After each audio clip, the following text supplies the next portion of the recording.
Hello, hello, everyone. Welcome to Auntie Derek's Daytime Tea, where we discuss the latest celebrity in the news, and we do it live every weekday at 12:30 p.m. Eastern Standard Time on Chatmosa. I'm your host, Auntie Derek, and today is Monday, 4/20. That's why I bitch was stuttering earlier, honey. You know, I done got started. I started celebrating early. Well, with Yes, me on yes. the with me on the mic, we have some fabulous co-hosts. So let's start with my gorgeous Moon. Hey, boo. Hey, good morning. Good morning, gorgeous. Next, we have my Libra Queen. Hello, my love.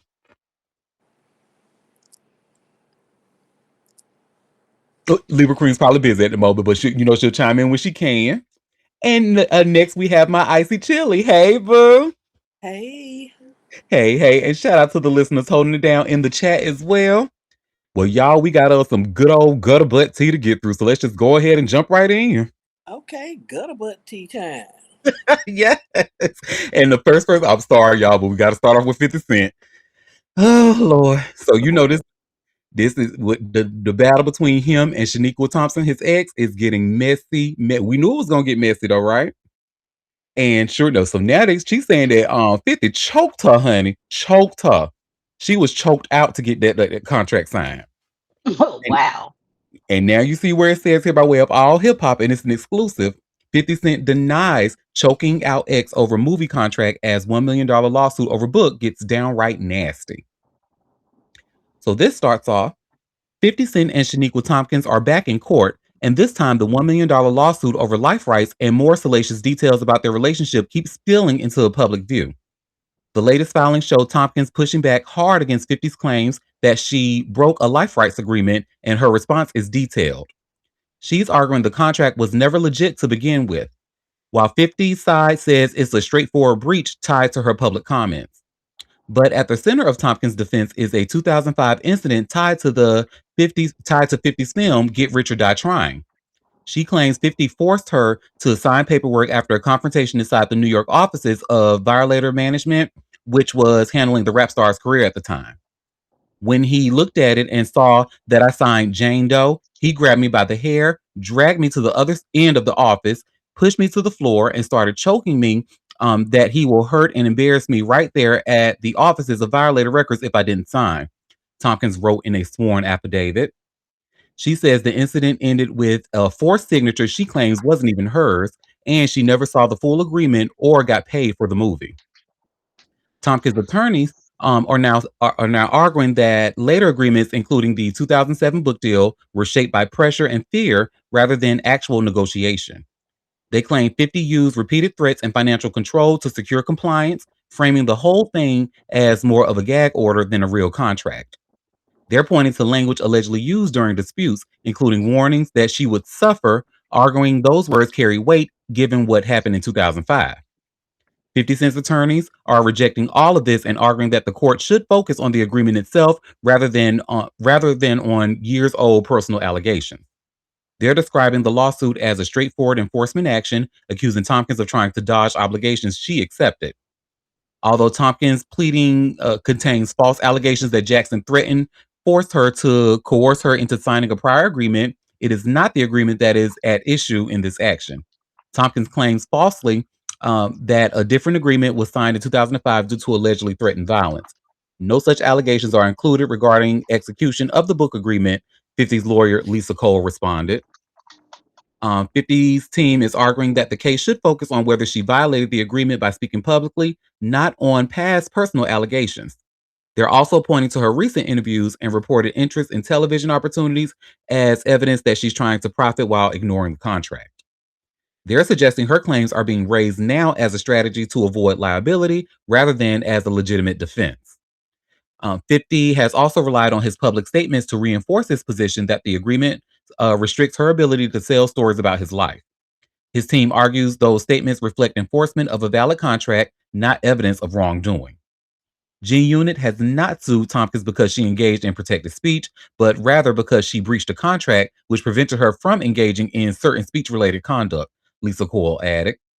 The case is now sitting in a New York court where a judge will weigh whether this proceeds as a simple breach or a deeper fight over how the agreement came to exist. The judge's decision could reshape how life rights agreements are enforced in the entertainment industry. Messy, messy, messy, honey. He need to take care of his own stuff and stay out of other people's business and all this other stuff. Look, the 'Cause, gag is he was trying to take care of his business, honey. He was trying to get all that shit buried under bankruptcy yeah, litigation. Allegedly, allegedly. He opened that can of worms himself, trying to sweep Mhm. it. Hey, let it all come out, girl. let the chopper sing. Let it sing. I absolutely believe everything she's saying.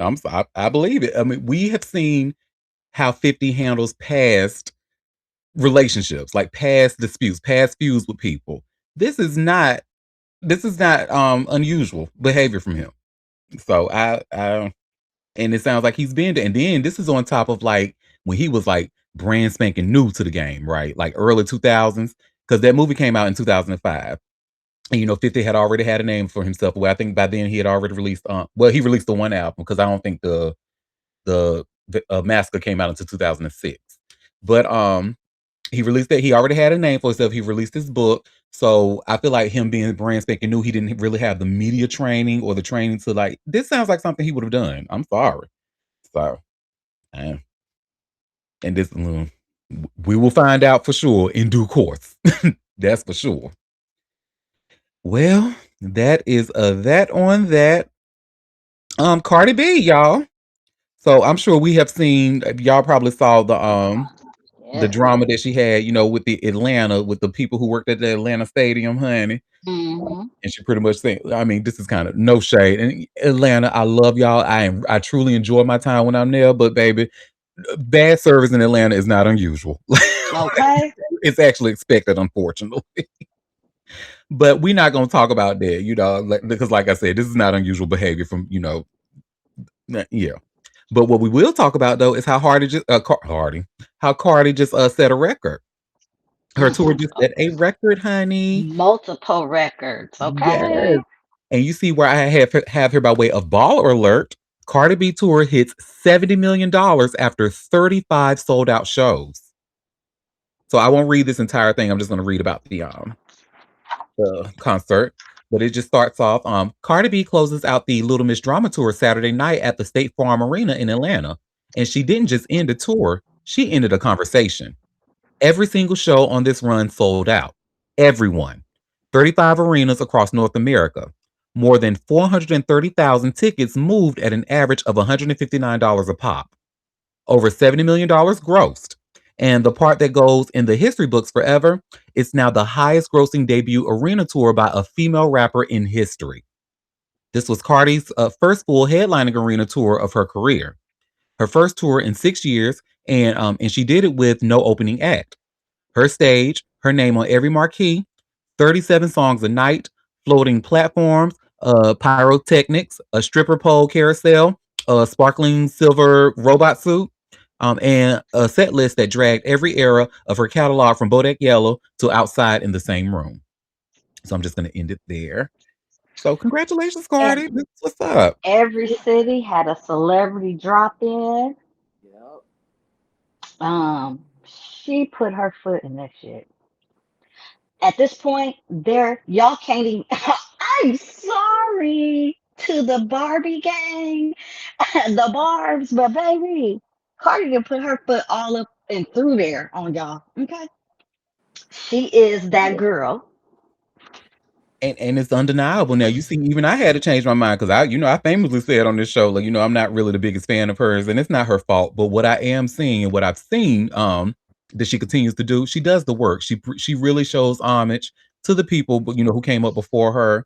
A lot of those celebrity guests were like to sell, like Missy Elliott coming out, girl. That Oh, like, and come Atlanta on. really got a show. They had Jeezy, Ti, Missy. So shout out to Please. Cardi. I just wish more black women who've been doing it out here can get these same type of. But like I said, it's not her fault. No, powers No. that be. And she is representing the brown and black community. She ain't black, but she's representing for.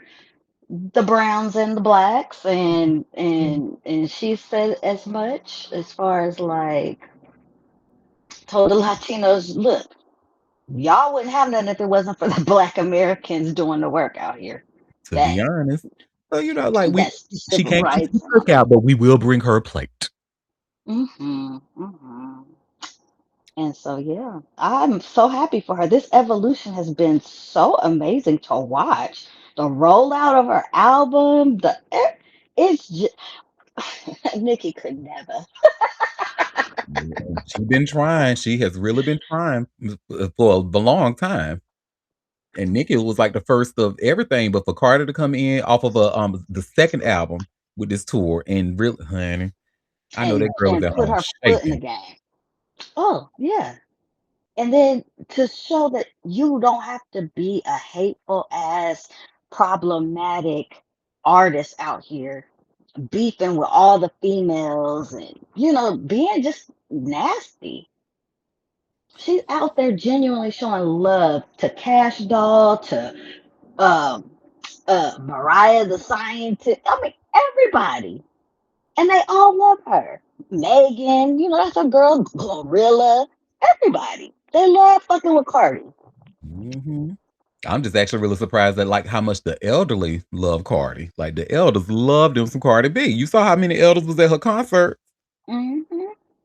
Listen, work, honey. But they don't love her husband.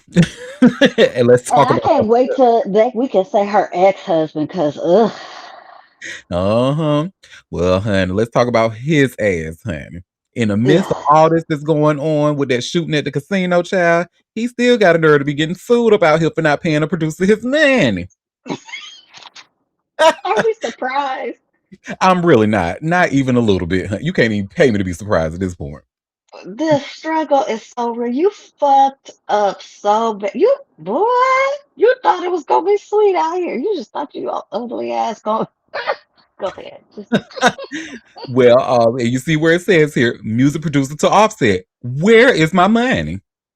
Mm. So this starts off. Offset was just slapped with a federal lawsuit by a major music producer who claims the rapper used his song on his solo album without first getting a deal in place, TMZ has learned.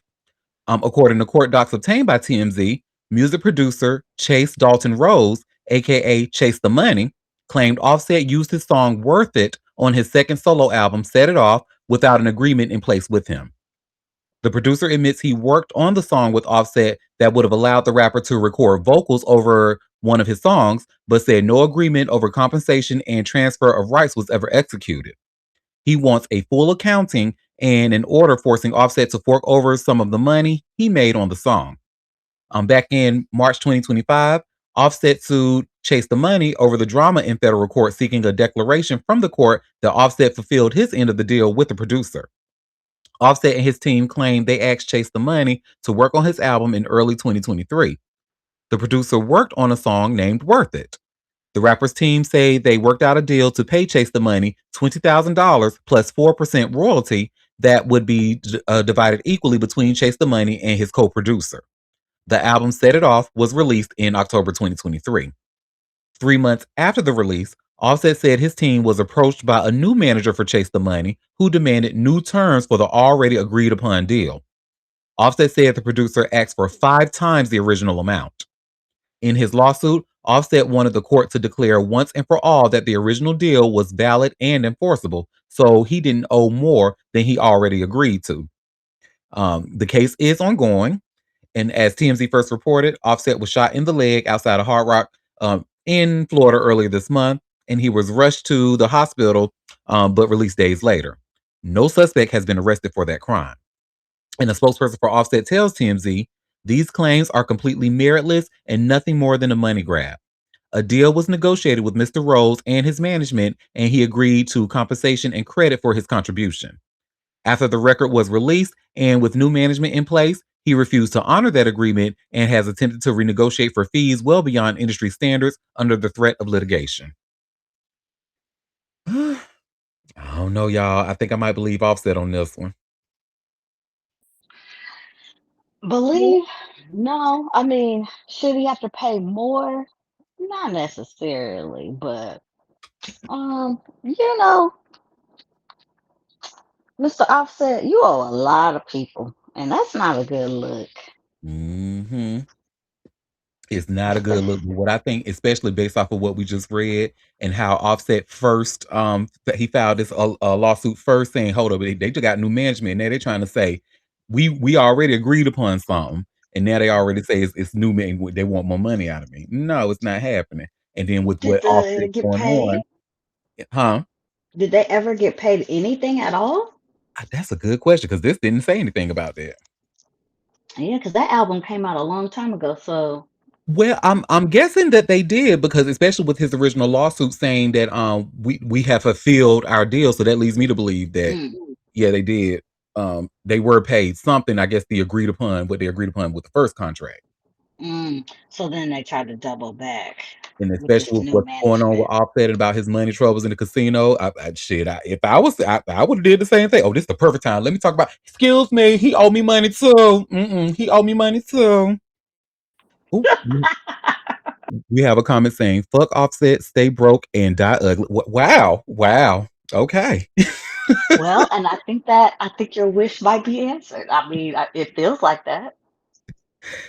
Ooh, child.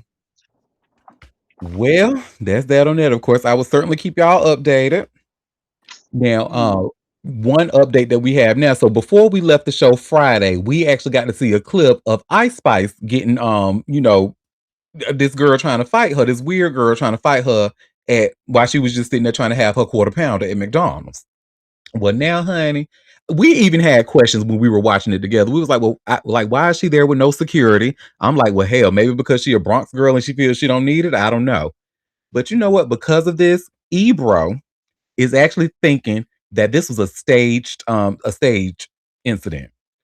And I actually have a clip of Ebro talking about this. So give me 1 second. Let me share my screen. I think I might agree with Ebro. And let's hold up.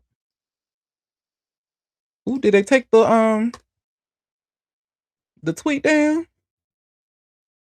Ooh, girl, they might have taken a tweet down, honey. Hold on, let me see if I can find her. Let me see. Ebro Ice Spice.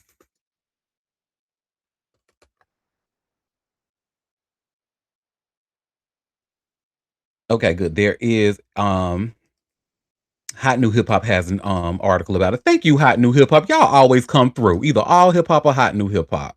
Shout out to them. And you see where it says Ebro is highly skeptical of Ice Spice's McDonald's altercation. And I'm going to see if they have the video in here. Yes, they do. So let me share my screen. And here we go. Stay ready, Ice Spice. It looks like she was with the shits though. Yeah. Excuse my language. She was just with her homegirl, just eating a little cheeseburger, and then she just came So up. Ice Spice just sits in the Hollywood McDonald's without security? That surprised me too. I think she had security there. I know, Ibra. I don't think so because if she had security, they would have ran out at some point. Well, that's also kind of what made me feel like this might be kind of promo too. Y'all know I be looking for promo. Ice Spice needs promo right now. I don't know. Ice Spice doesn't need promo right now? No. I'm just trying to think if that would that be promo? I don't What know. actually happened right there? Homegirl went up to her She tried to swing. and slapped her. She got her. She swiped her. Yeah. I don't know. I feel like it was wrestling. I feel like these are just one of these crazy. Then there was a lot of chatting. If it was just a crazy friend, she was like, there's a lot of chatting. And Ice Spice is gonna be like, yeah, let's fight. Y'all believe in that? Homegirl slapped her first. Yeah, bro. but I'm telling you, bro. I'm so. not buying it. All right. I don't think so. I'm not buying it.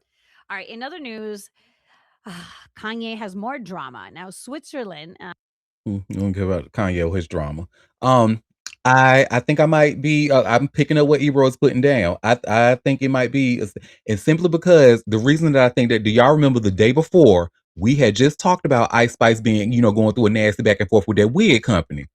And she owes that wig company saying that Ice Spice owes them $20,000 for breach of contract or whatever. Nobody's talking about that.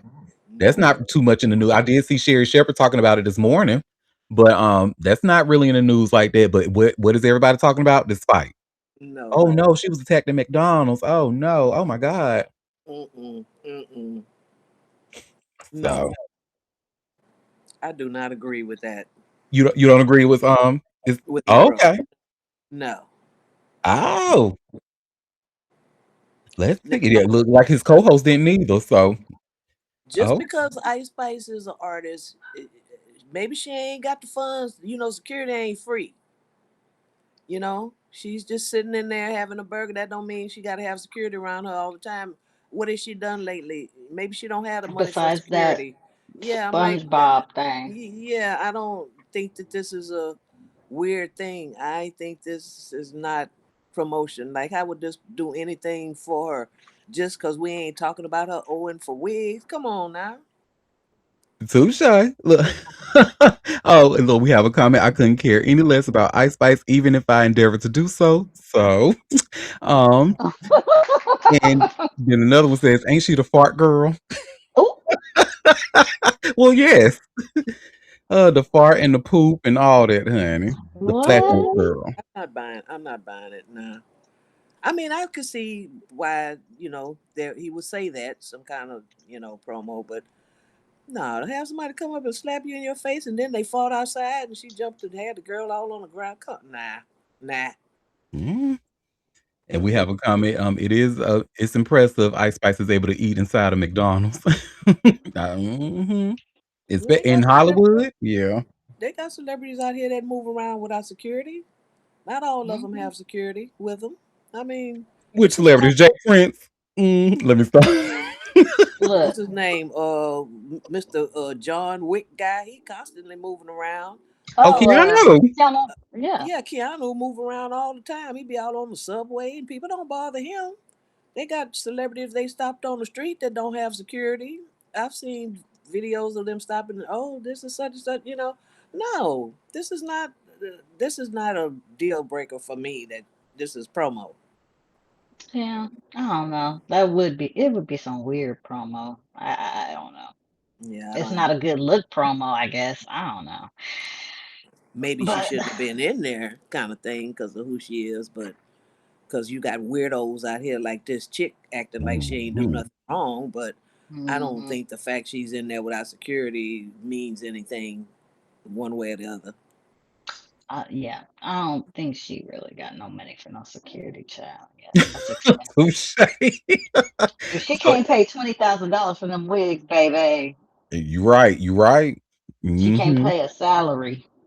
So we have some comments that were didn't realize that they thought this was actually a McDonald's in New York, not realizing it was a McDonald's in Hollywood. Yeah, that's because of that. That's why I'm thinking. But no, I hear y'all. It's possible that it wasn't, especially like after that little tussle that happened outside. But I don't, I don't know. Yeah, I don't know either. We in the age of content creating, and I don't. The only person I know, even Prince didn't even move with a security dude. Prince will be out by himself. If I think Mhm. about it, the only person I know wholeheartedly every when you got security when you with other celebrities, Well, everybody knew i.e. that Beyonce. Prince carried a gun like in between the crack of his ass, so that's probably why he ain't even allegedly. Beyonce's the only person I know who has security 24/7 with her all the time. I went Round the awards. clock. I said, Hey, I Yeah, said, Julian. I hope he's having a round great the day. clock. I Yeah. said she got security to secure her from the celebrities, honey. That kills me every time. Look, what they say, when Beyonce was on The View, they said she was the only person that, says thank you, because when Whoopi was like, "You are Beyonce," and Beyonce says, "Thank you." She just make sure she say it in there. Thank you. Be polite. Be humble. Yeah, Be you have sweet. every right to say that, honey. Look, she is Beyonce. And what people say when they want to say that something is the highest, something they always say, "Oh, this is the Beyonce of so and so." So, I mean, it is Mhm. what it is. I mean, her bar is the standard is high. She has set the entertainment standard very high. She is celebrity's favorite celebrity. So Hmm. No, I see a comment. Only people who go inside McDonald's need to use the restroom, or they're tourists or homeless. This is a car city. And then another comment says, "Fuck Prince. Too bad he couldn't shoot that overdose." Look, I ain't want to say it out loud, honey. Look, when it comes to a homophobe, being up out of here, I don't feel no ways tired about it. So that's that on that. Well, what we got next, honey? Oh, I won't spend too much time on this next story. But Eddie Murphy and Martin Lawrence just announced their new grandbaby. Yeah, saw that. Congratulations to the Congratulations. couple. It's a Bum, bum, beautiful bum. baby. I didn't see any pictures of the baby. Yeah, I don't think they released any. But they did name the baby Ari Skye. Oh, that's cute. So shout out to Jasmine Lawrence for giving birth. Congratulations to the beautiful couple. Yeah. Celebrity, do we have that often where celebrity kids got together with other celebrity kids? Not that I can think of off the top of my head right now. I'm like, that's so cute. Look at them. The two legends, they kids got together. And now they got a legendary grandbaby. You know what I'm saying? That's so cute. hmm Yeah, so shout out to them. Somebody else has just had a baby, Pusha T, and we didn't have to find out a rap beef about it, a scandal. Unlike Oh when you yeah, had to his do with wife was pregnant. That's she right. was, and his wife Virginia just gave birth to their second baby. And I have a tweet here that's showing it off here. You see, congratulations to Pusha T and his wife Virginia for their second child. Beautiful, That's black. I beautiful. can't see it. Oh, you can't. It's black, showing black for y'all. Hmm. Let me try this again. There you go. We have a comment saying, "Hooray! What's next?" Oh, still black. Yeah, because it was Yeah. black on my end. Let me refresh. Yeah, it went in and out.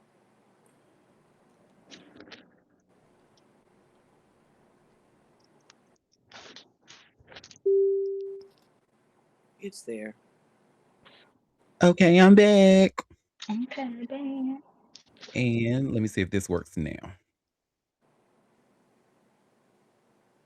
Damn. Nope. It looked like it's black still. It blacked out again. It was there. Oh, they don't. Who was The hating on us? Like, come on now. the Ebro story was black too. Oh, it was? Hmm. Oh. Oh, it wasn't black for me. It I was actually black for saw that me. one. Yeah. Oh, Hmm. Yeah, this is strange. I'm gonna refresh one more time, and if it doesn't work, then I'll just forget about it. We'll go to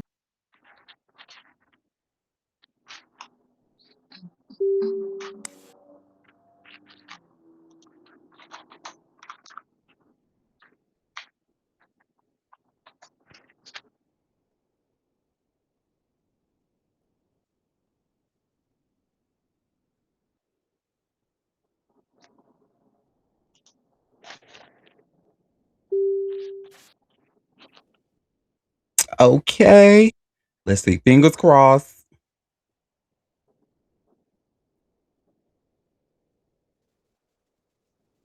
Oh, yeah, still black. So, oh well. moving on. Okay. Moving on. Hey, at least this is how you know a bitch is not AI, because I can beat them AI alligators. I don't know if y'all be seeing in my comments when I post my clips on social media, they be thinking a bitch is AI. I'm like, oh my god, I'm Really? flattered that y'all think I'm AI, but AI sounds like this. Okay, but hey, no, it is at least we were able to beat those AI allegations today. It's very real out here. We very real. Yes, honey. Well, so now this story is asking something interesting. Did Clarissa Shields did she kind of inadvertently tell us something about Papoose? Oh God. Yeah, so what this is asking, so you see where it says here by way of all hip hop, it's pretty much saying like how she went on a rant, and it was a justified rant, honestly. Like I said, I have personally seen the comments about Clarissa Shield and how she looks and how she dresses and stuff, and they were not nice. Now, if you want to comment on her about like being a stupid bird, over that nigga, then that's one thing. But the comment on her looks, it was just really harsh, and a lot of it was unnecessary. The stuff that I've seen.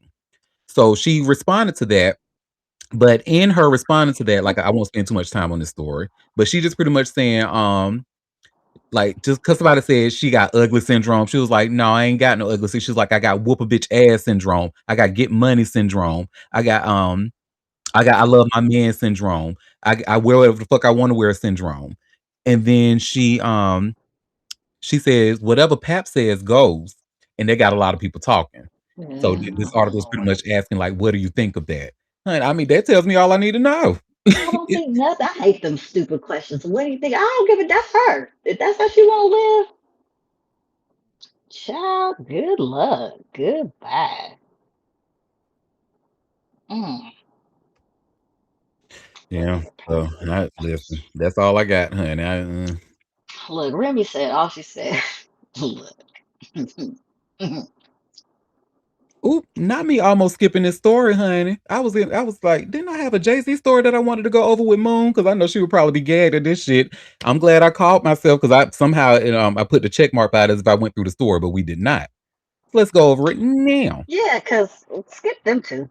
They pitiful. I'm so sick of this. Get us out y'all group chat. Don't nobody care about him. Well, you see where it says here by way of hot new hip hop, Bobby Shmurda threatens to slap Jay-Z before ranting about billionaires. Now, this actually had a video clip in here that I wanted us to watch together, but based off of how the screen share has been working today, I don't know Has if he it'll done the Googles on Jay-Z? Has he has done Jay-Z his done the Googles? Googles on Shmurda, honey. Look, the That's like me OG. saying I'm gonna slap Beyonce. Come on, murder. Come on now. But the You're thing not about gonna get. Shmurda is that this East New York nigga will do it. He won't because this Brooklyn nigga then already stabbed somebody and went to try. He's not I no bet punk. you he won't. I bet you he won't. And He won't ooh, live to tell about it. How about that? Yeah, and Julius be around.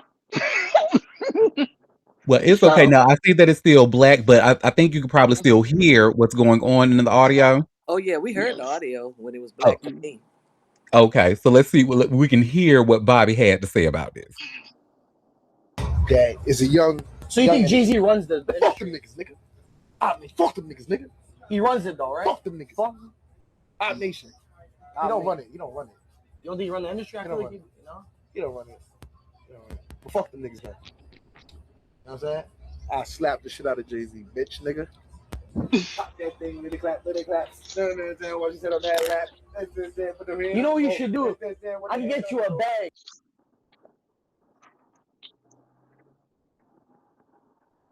He's just mad because he's still where he is. I Child, double dare goodbye. you, nigga. Slap him. Slap him. Go ahead.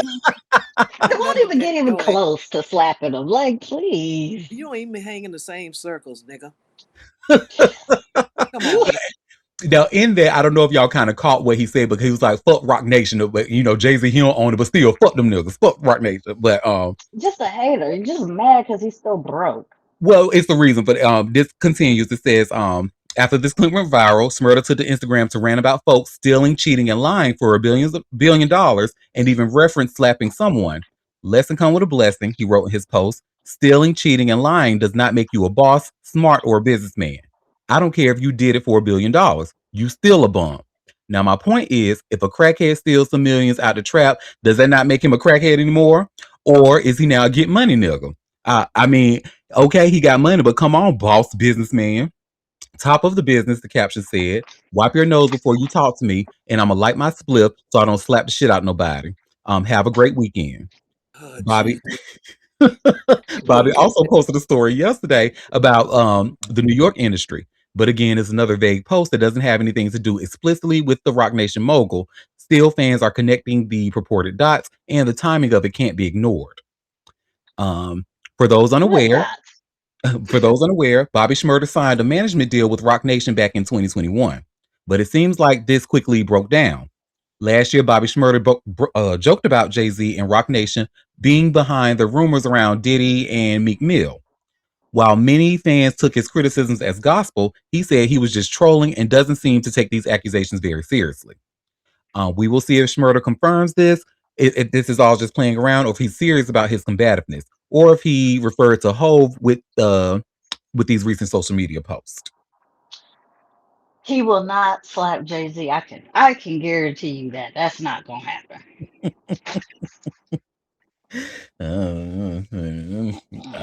Little skinny ass nigga. Boy, look.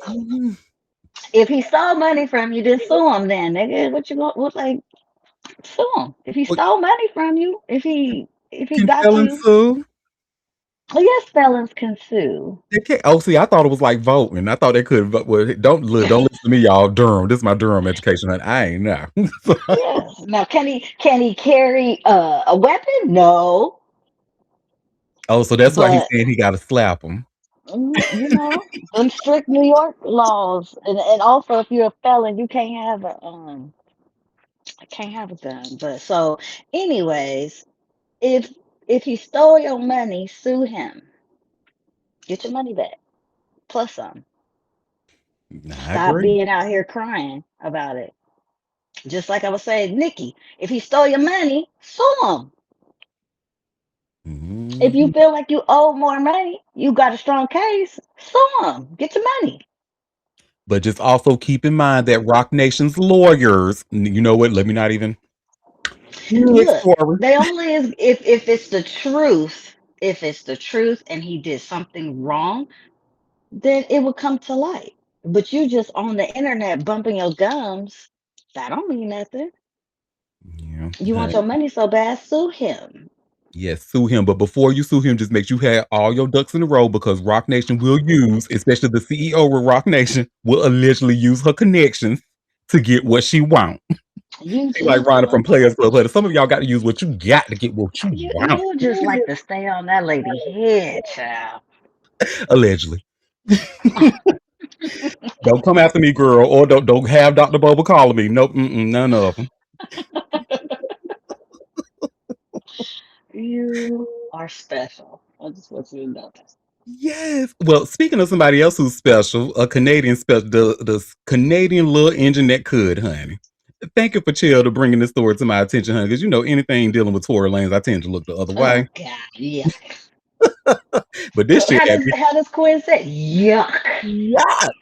This shit had me cracking up, honey. I said he is like I guess you got to hold on to some type of hope because what he got about 8 years left, so he got to do something to pass the time.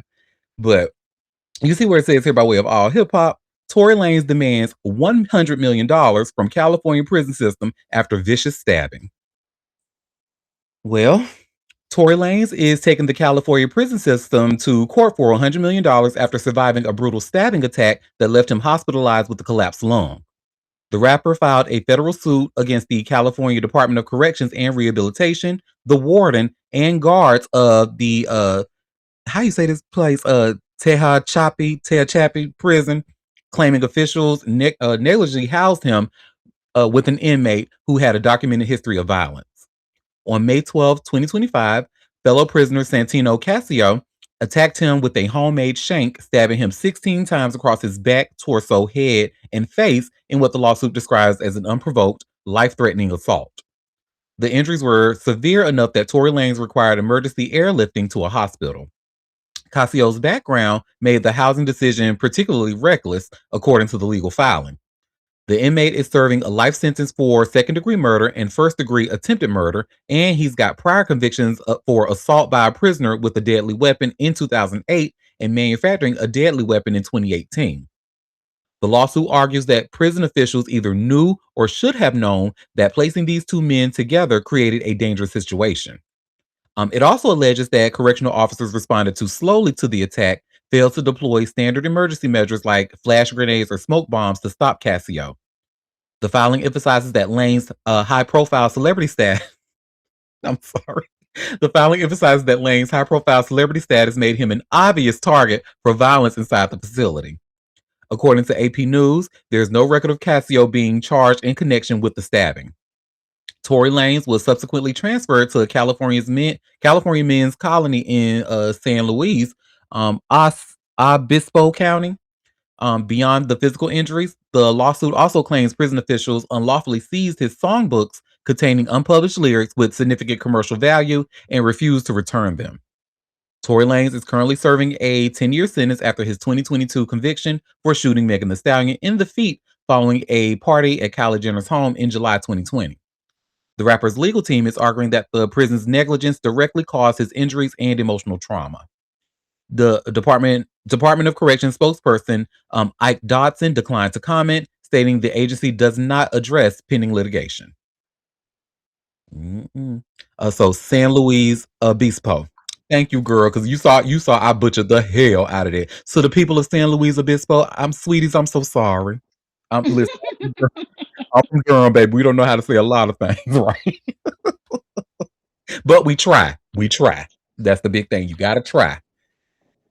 Look, do inmates get now? This is where I'm like, do inmates get to sit in jail? Now that's the question. Right. I'm actually Because I've gonna see never if heard of that. quickly Google to see if there are any um inmates suing prison I facilities. guess they don't have no money to sue, probably. They probably That's don't. probably Well, why. when you're making 5 cents an hour, lawyers expensive. Mhm. But I guess he got something in the reserves, I suppose. I don't know. So yeah, it does happen because something popped up from the New York Times stating it says inmate wins $6 million settlement for abuse claims against prison officers. Mm. So it looks like I guess it does happen. I guess you can prove it. And oh my God, I hate to have to, because it's gonna sound like I'm like agreeing with Tory Lane, and I really don't want to have that energy out in any way, like in any way. Don't But based off of don't what we misconstrue read, anything I'm saying. like please don't, because I just thought. But based off of what I read, now if you or your prison systems, right, the warden, everybody's supposed to know that this man has a documented history of violence and even has an incident with another inmate, but y'all still house now. And even though I don't think he's a celebrity or with the large celebrity status, other people out there do. So he's absolutely right. This should have been something that should have been handled better. So he unfortunately I don't know if he has $100 million case, but I think there is something there. Yeah, I guess. I mean, and he's Mhm. itty bitty, so he don't need to be with no, I guess, killer, a real killer, Right. because he Mhm. tiny. So You see what happens when you play killer, honey? When you shot that girl in the foot, honey. Look, now your ass up in there real killers, and now you're scared and trying to sue him for $100 million with your pussy Canadian ass. Oh, pussy, bitch. That's what the fuck you get. well, So I I don't care. don't You know what it's disagree. not about his ass. Wet girl, Cher. Let's talk about Cher, honey. Did we not Oh. just talk about her? I think the last story that we talked about Cher was that she was having trouble with her son Elijah Blue Allman. Hmm. She tried to she's trying her best to get a forced conservatorship on him because she said he was out here wilding her. I mean, wilding, breaking shit at hotels and Airbnbs, honey, wilding. Hmm. Child, not only is he out here wilding, girl, he out here slinging it. And you see where it says here by way of TMZ, Cher allegedly discovers she has a granddaughter she did not know about. Okay, girl, slinging it. Well, this starts off, Cher might be adding grandma to her legendary resume. And if this long buried family secret is true, it came with a plot twist straight out of a soap opera. Former model Katie Edwards is claiming she dropped a bombshell on the pop icon last year, telling her she shares a daughter with Cher's son, Elijah Blue Allman, a kid Cher allegedly didn't even know existed for more than a decade. According to Edwards, who spoke to The Sun, she and Elijah had a brief relationship back in 2010 that resulted in the birth of a daughter named Ever. She claims Elijah always knew about the child, but never stepped up as a full-time dad, allegedly popping in every few years but keeping his distance from parenting duties. The real jaw dropper is Edwards says Cher only found out in 2024 after reaching out directly to confirm rumors she'd heard years earlier. Apparently, Elijah mentioned the child during a 2021 overdose scare, but Cher brushed it off at the time as nonsense. Fast forward to last year, and Edwards claims Cher finally got the truth. She was speechless, Edwards alleges, adding Cher told family members, "Oh my God, I'm finally a grandma." Despite the rocky backstory, Edwards says things have warmed up since then. She claims she and Ever were invited to stay last September at Cher's Malibu home, where the singer played host and proud grandma. Cher reportedly showed Ever iconic stage outfits, asked about her life, and even splashed around in the pool like a kid herself. Still, the family drama isn't slowing down. Cher last week filed again for conservatorship over Elijah, citing serious concerns about his ongoing struggle with addiction, which she says are at their worst. Add in Elijah's recent arrest for alleged assault and trespassing, and it's clear this family saga is anything but simple. If Edwards' claims checks out, Cher didn't just find out she's a grandma, she walked into a whole secret chapter of her family story overnight. And y'all remember that, if y'all remember that name, Katie, remember the last story that we read, Katie was the one who said she refuses to be around her unless Cher said that Katie refuses to be around Elijah unless she's getting some kind of like financial gain from it. And I'm over here like, shit, damn right. Because why the fuck I want to be around your crazy ass man getting paid for? You got me fucked up. So we have a comment. Wow, more beneficiaries. Probably a nice gift to share. Yeah, because it sounded like she was excited and was always wanted to be a grandma. I just hate that she had to, So miss late. miss the baby stuff. newborn and Yeah, because she got a raggedy ass child. girl. Well, You that never is know. You have these babies. You never know how they're gonna turn out. So you never know. yeah. So we have a comment. If you're going to talk about Cher, how about Madonna performing with Sabrina this weekend on Coachella? Yep, we talked about that on Friday. Yes, we did, and we talked about Madonna. Or did we talk about it, or did I send an email about it? We did something, child. I just You did send the three top Googled or searched, and that had Madonna in it. because she has new music. She performed with Sabrina, and there's a possible biopic going on. Madonna always trying to siphon life off from the young girls. She like a vampire. Every time it's a new hot young blonde pop personality, she be trying to. You see, she got Britney and Christina Aguilera. She was, now she trying to get back out there and siphon some more. Then she went to Justin Timberlake with her messy ass. When she do now, even though that was a good collaboration, because I love the song 4 Minutes. That was a hot ass song. But girl, that was messy as hell. I thought it was messy as shit back then, and I still think it was messy as shit today. Well, and I don't even like Drake. I mean, like personally, the music, I can't knock how we bop to his music, but he was right when she just stuck her tongue down his throat, and he was so grossed out. That And is the gag is comedy. she should have been the one that's grossed out if you really want to wake it up. But anyway, Yeah, you're right.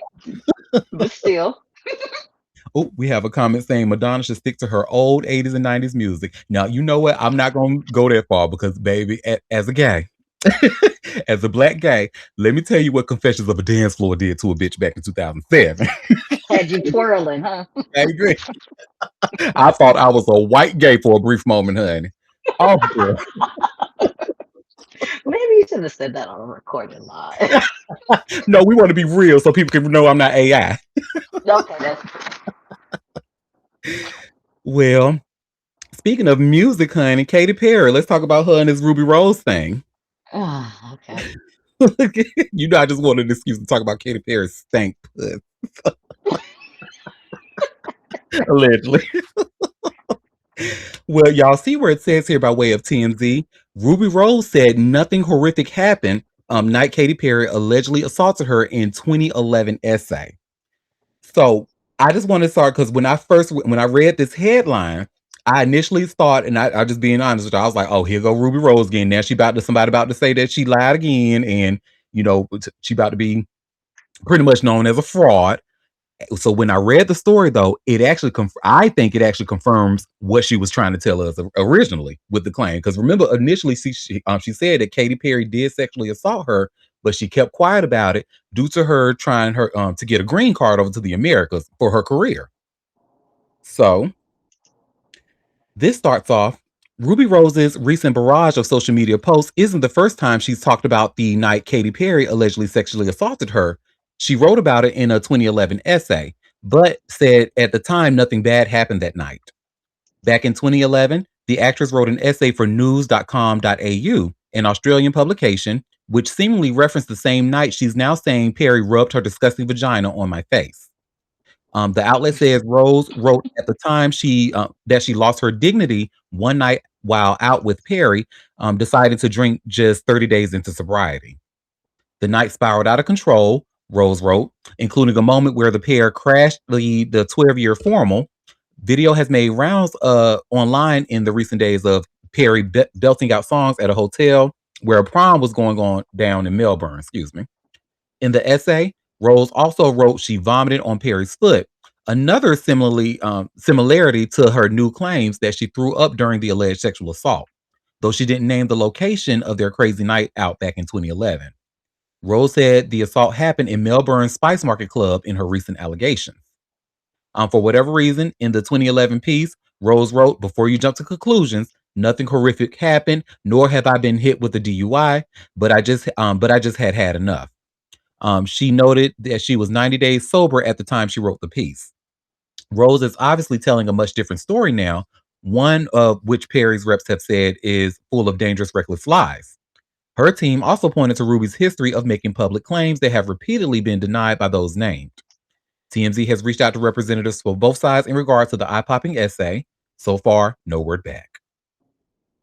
So yeah, this this essay sounds like somebody who was like, to me, I could be wrong, but to me, like that maybe there was a little bit of trauma there, and I just need to write about this. But how do I write about this and like not make Katie look bad? But shit, I did throw up.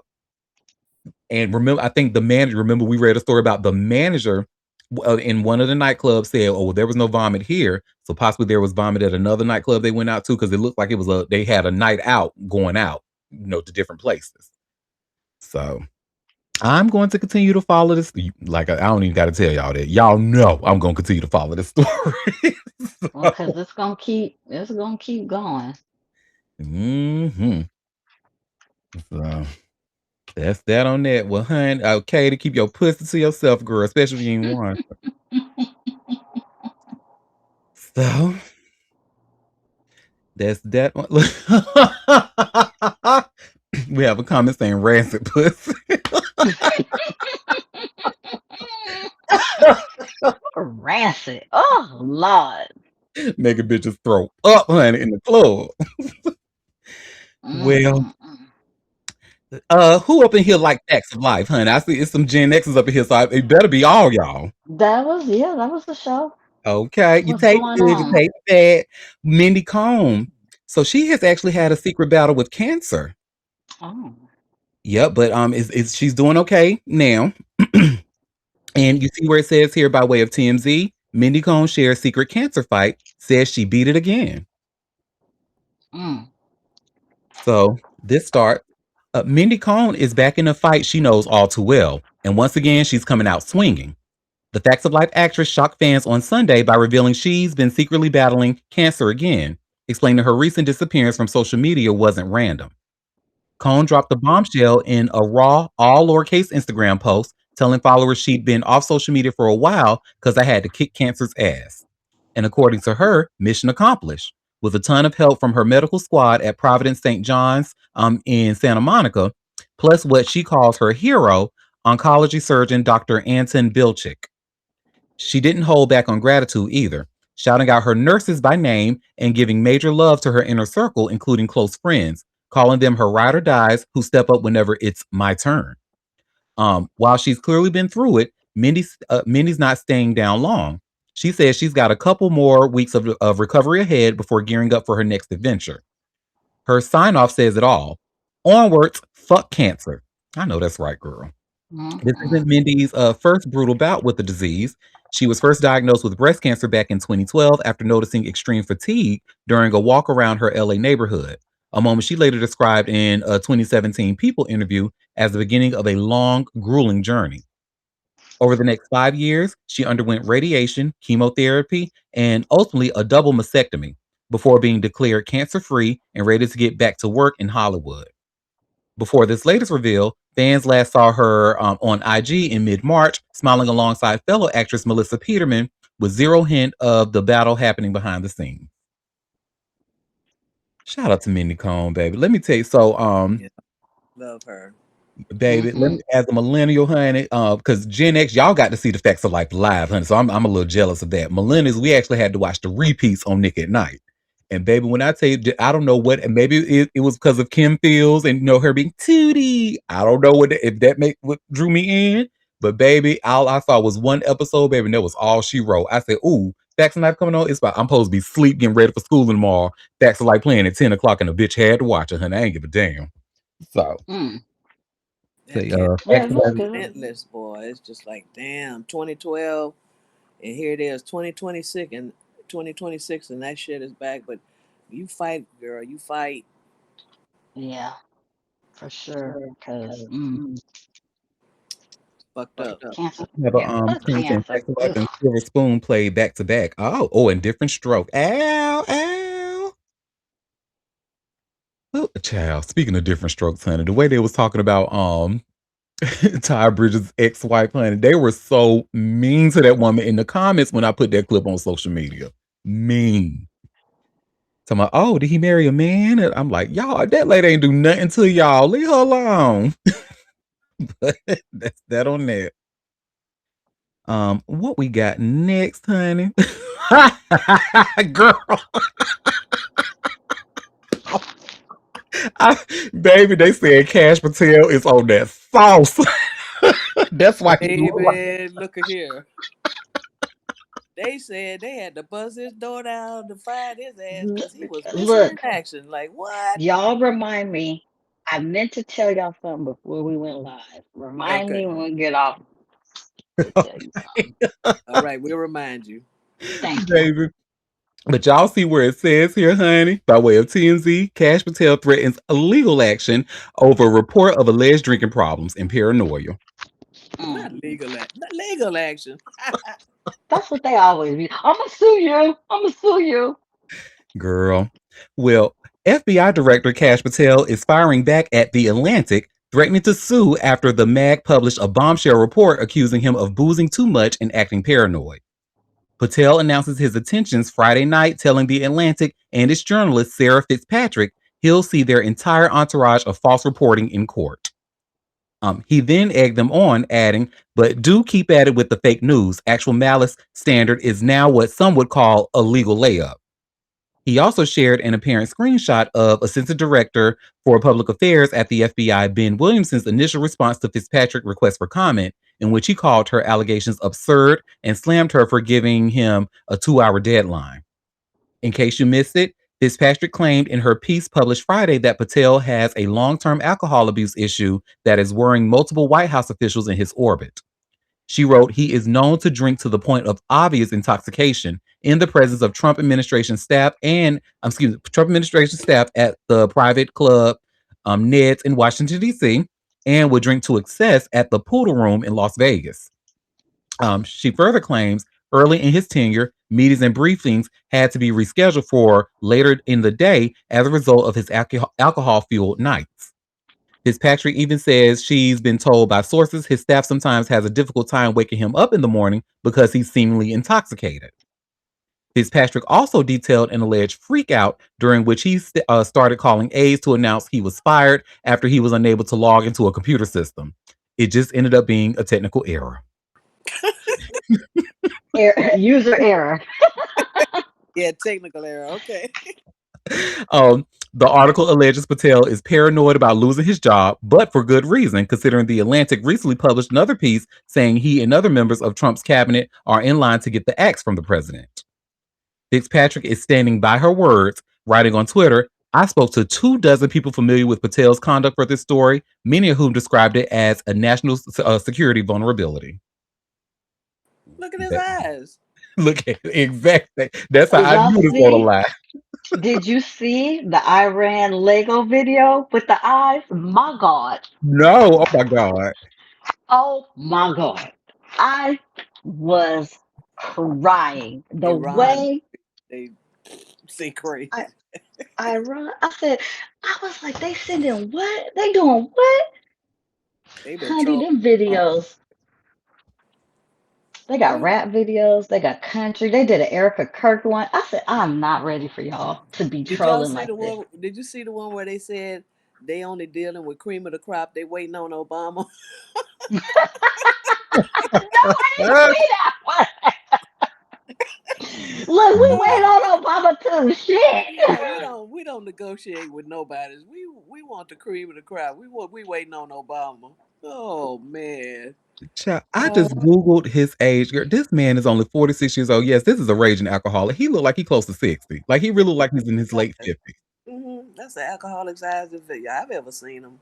I mean, Oh yeah, Mhm. that yeah, yellow, fucking with his liver.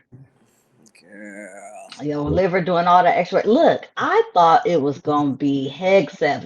He the drunk too. So Yep. for Cash to dart out there and be the raging alcoholic, I didn't. Well, Yeah, because they having problems with him being drunk, apparently, He having to allegedly. reschedule meetings and stuff. Look, Cash, I know that's right. Look, that's the only thing I agree with you all. Look, I'm too drunk for this damn. Let's do this shit in the afternoon, honey. look, Yeah. I thought this was gonna be Hegseth, child. Both of Not them got Cash down saying in hold my trouble. beer. I got something for y'all. Jeez Both Louise. of them in trouble, I think, because yeah, this is crazy. This is crazy. Well, we know Cash, he ain't drinking no brown liquor. He want all his liquor white. Because they'll see him with a holler, honey. He want white liquor only, honey. Well, that is that on that, Well, honey. and he under pressure too. I mean, look at what's going on. Now he's actually have to pretend to be a politician, and it's not going very well. So when if you've got this problem and you under this kind of pressure, what you gonna do? You gonna Gonna turn? take it to that white liquor.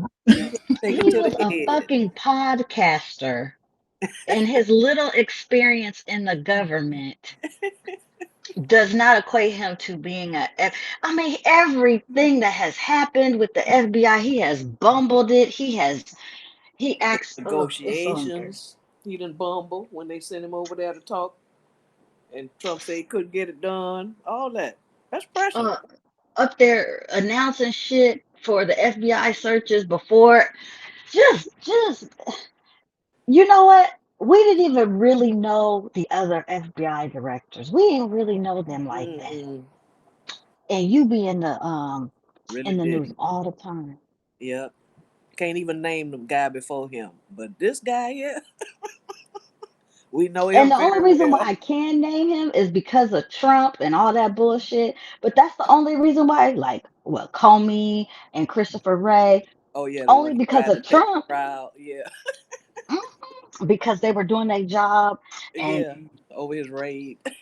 hmm And so before that, the only other FBI director that we know famously was the one that was in there for like 20 years and was horrible through the civil rights Yeah. era and stuff. Yeah, I know who you're J. talking Edgar Hoover or about. Yeah, that whatever. that motherfucker. Yeah. hmm Oh my hmm God. Y'all, we got a comment saying he's like putting Tom Arnold in the series. Or okay, not too much on Tom now. Tom Arnold Tom would probably played be a much himself. better FBI director than this. Oh my God, poor Tom. He didn't have to catch that stray. So look, any man that had to put up with Roseanne's ass, and we're gonna give him just a little bit of a pass. Just a little bit. Yeah, this is ridiculous. Both of them probably drinking their heads off because, baby, the pressure is real. You hear me? I didn't know what the fuck he was doing. And talking all that shit outside the club. Now he got in it. Oh yeah. Oh Mm-hmm. bitch. It's crazy, huh? Trump probably talking to them like they crazy. What the fuck? Got me hmm out here looking bad. Y'all better get it right. Ain't nothing they can hmm do because they don't know what they're doing. It says Nobody. a comment says the FBI's compromised 100%. What Rep Maxine Waters said back then, the FBI director has no credibility. Mm, None. none. My neighbor's daughter applied for a FBI job. I came home one day to a FBI car sitting in my door, and I'm like, Oh yeah, because "What they were. in the?" Oh But I yeah. didn't know. She didn't tell me, and I'm Oh like, yeah. "The FBI been to my house? What's going on here?" Yeah. They Boy, do thorough checks. Yeah, they come talk to your neighbors, but she didn't tell me that her daughter had applied. And I'm thinking, why is they coming to my house? It kind of scared me because, like, what's going on here? Then she told me they never came back. She didn't get the job, but I'm like, girl, you should have let a neighbor know that, maybe she didn't That they even know may be that they would do coming. that. I don't know. Maybe she didn't. I Yeah, found she might out not have known. through somebody else, but yeah, that's they go deep. Hmm. Yeah, I was like, FBI. I don't never need to come home. What the hell? I need to Okay. go to somebody else's house. What's going on? Well, hun, look, Trump might be sending the FBI to Nancy Sinatra's house, allegedly. Nancy said, no, what Boots do? Because Boo said, don't use my daddy's song for your shit. You got me fucked up. Okay. Oh, yeah, that video. They had Frank Sinatra in. Oh, wow. And you see where it says here by way of TMZ, Nancy Sinatra criticizes Donald Trump for posting Frank Sinatra performance. And that's why I said, honey, he don't like to be criticized, so he might end up, hey, Cash, when you get sober, can you please send, somebody over there? Anywho. No. He used to that. Don't nobody but the the village people, what's her name? And Kid Rock let Ugh. him use their music. That's it. Everybody else like, don't use our shit, please. Go away. Well, I this don't Some want starts off, people people, go ahead. I was I going to was say, it's gonna a say they few. don't want people to think they associated with them or let them do that. People are like, There's a few country singers and stuff that don't mind him using their music. Not yeah, just they Kid need to Rock. use it. It's Well, yeah, I forget his Ted something. Nugent Yeah, yeah. Ugh. ain't he? Don't he got cancer? I think he on his way out. Oh, never mind. I have to Google it. I think he's I sick. think it's. I think that let me not talk about a person. You know, and I don't know who Mhm. I'm talking about. I think it's Ted Nugent, but I could be wrong. No, you're right. He's a country person that's a MAGA. But I Okay. thought he had something wrong with something Oh, health he might. He issue. might. Well, Anyway, go Nancy ahead. Sinatra is ripping President Donald Trump for blasting her dad's iconic voice online, and she's not holding back. The 85-year-old singer lit up Twitter this weekend after the president dropped a nearly 4-minute clip of her father Frank Sinatra performing "My Way" on Truth Social on Saturday evening with zero explanation. This is sacrilege, Nancy fired off, making it clear she's not here for the unexpected tribute. The video shows Frank crooning the legendary lyrics, and now the end is near, but Trump didn't add any caption or context, which sent the internet into a frenzy trying to decode the meaning. Some users even speculated the post could be tied to ongoing chatter about Trump's health, though nothing's been confirmed. Nancy wasn't just mad, she was also realistic about her options. When one fan asked if anything could be done to take the clip down, she replied, unfortunately, no. The only people who can do something are the publishers. She also co signed fans, pointing out her father would have never been on board with Trump's politics or messaging, doubling down on her longstanding stance that Frank was not a supporter. This isn't Nancy's first rodeo when it comes to Trump either. She spent years pushing back on any suggestion her father would have backed him. Still, Trump's cryptic post is what really has people buzzing now, especially given the timing and the song choice. Nancy is making it loud and clear. If you're going to use Sinatra, you better do it her way or expect some serious blowback. Mm. Mm. Mm-mm. That's that on that, honey. Well, let's talk about some more white people and Trump that we really don't care for. I won't spend too much time on this next story. But Hulk Hogan. Oh, he's dead for sure. Well, what? What about Hope? Well, you see where it says here by way of TMZ, Hulk Hogan convinced Trump to sit down for Netflix documentary before his death, directly says. Okay. All right. Yeah, That's enough. We keep exactly. going. To be honest, and that's really the story, honey. Trump will be in that Netflix documentary that ain't nobody gonna watch, but maybe some. No, but nobody but MAGA. Mm-hmm. Well, honey, while we talking about Hulk Hogan, let's talk about his daughter, Brooke. This is actually very interesting. You notice I didn't say that she's the reason for the show. You done got it out your system finally. Yeah. But you see where it says here by way of TMZ, Brooke Hogan says she regrets moving herself from Dad Hulk Hogan's will. Because remember, Oh, I knew that was gonna come. I knew. Oh, I don't need the girl, money. Mm-hmm. girl, mm-hmm. you was too Mm-hmm. hasty. Okay. Yeah. Y'all crazy. I said, oh, okay. Jumped off the porch so quickly. Now you. Oh, okay. Well, Well, good this luck, starts. girl.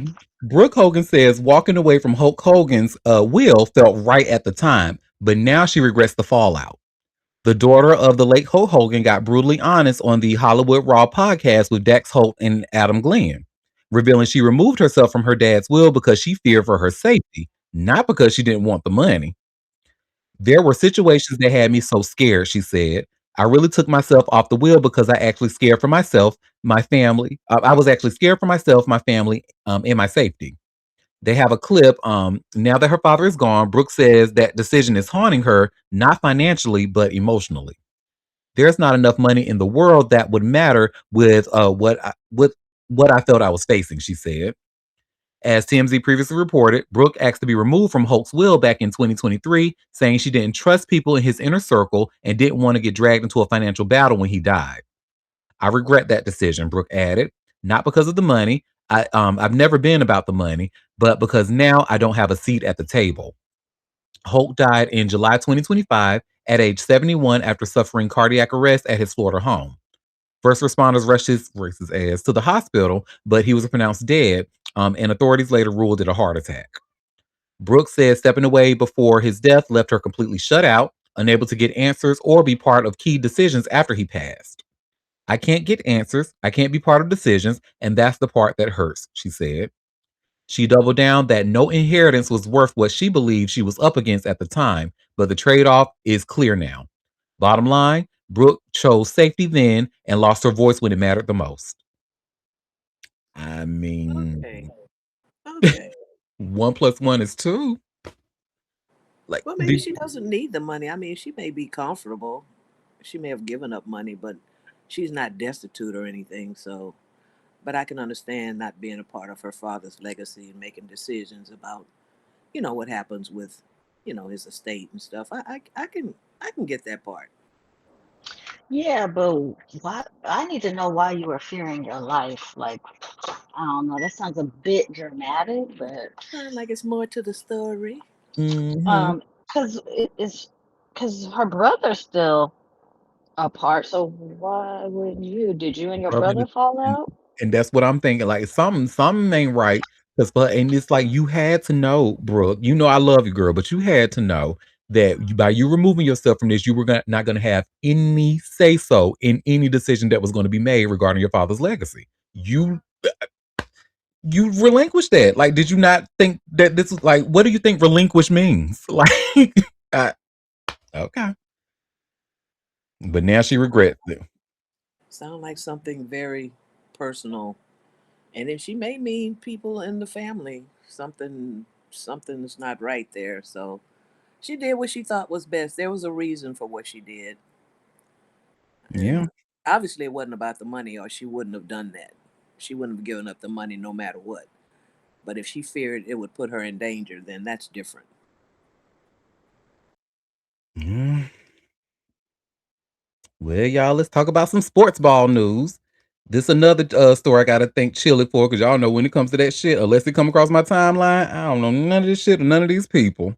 But we have talked about Damon Jones here before, and this And is it actually ain't very coming across interesting. your timeline. I already know this.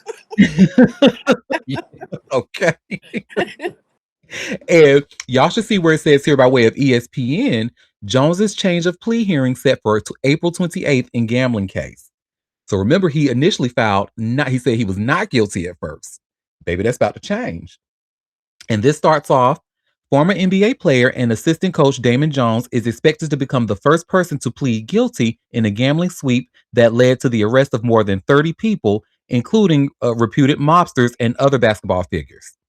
Jones, who's 49, had previously pled not guilty to separate indictments charging him with profiting from rigged poker games and providing sports bettors with non public information about injuries to stars LeBron James and Anthony Davis. Jones has change of plea hearings for both cases scheduled for April 28th in Brooklyn Federal Court, according to court filings this week. Jones is charged in both cases with wire fraud conspiracy and money laundering conspiracy. Reached for comment about the sports betting case Thursday, Jones' lawyer, Kenneth Montgomery, told ABC News he is not cooperating. Federal prosecutors declined to comment to ABC News.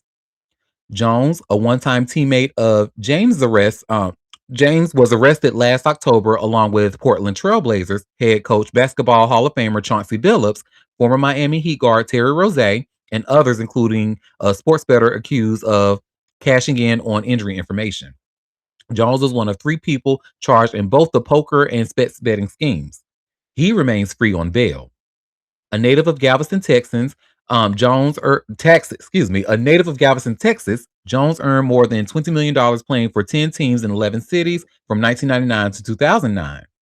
He and James played together in Cleveland from 2005 to 2008, and Jones served as an unofficial assistant coach for James's Los Angeles Lakers during the 2022-2023 season.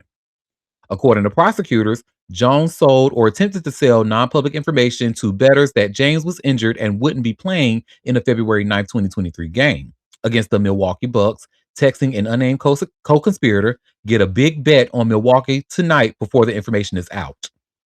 James wasn't listed on any of the Lakers' injury report at the time of the text message, but the NBA's all-star scoring leader was later ruled out of the game because of a lower body injury, according to prosecutors, and the Lakers lost the game 115 to 106.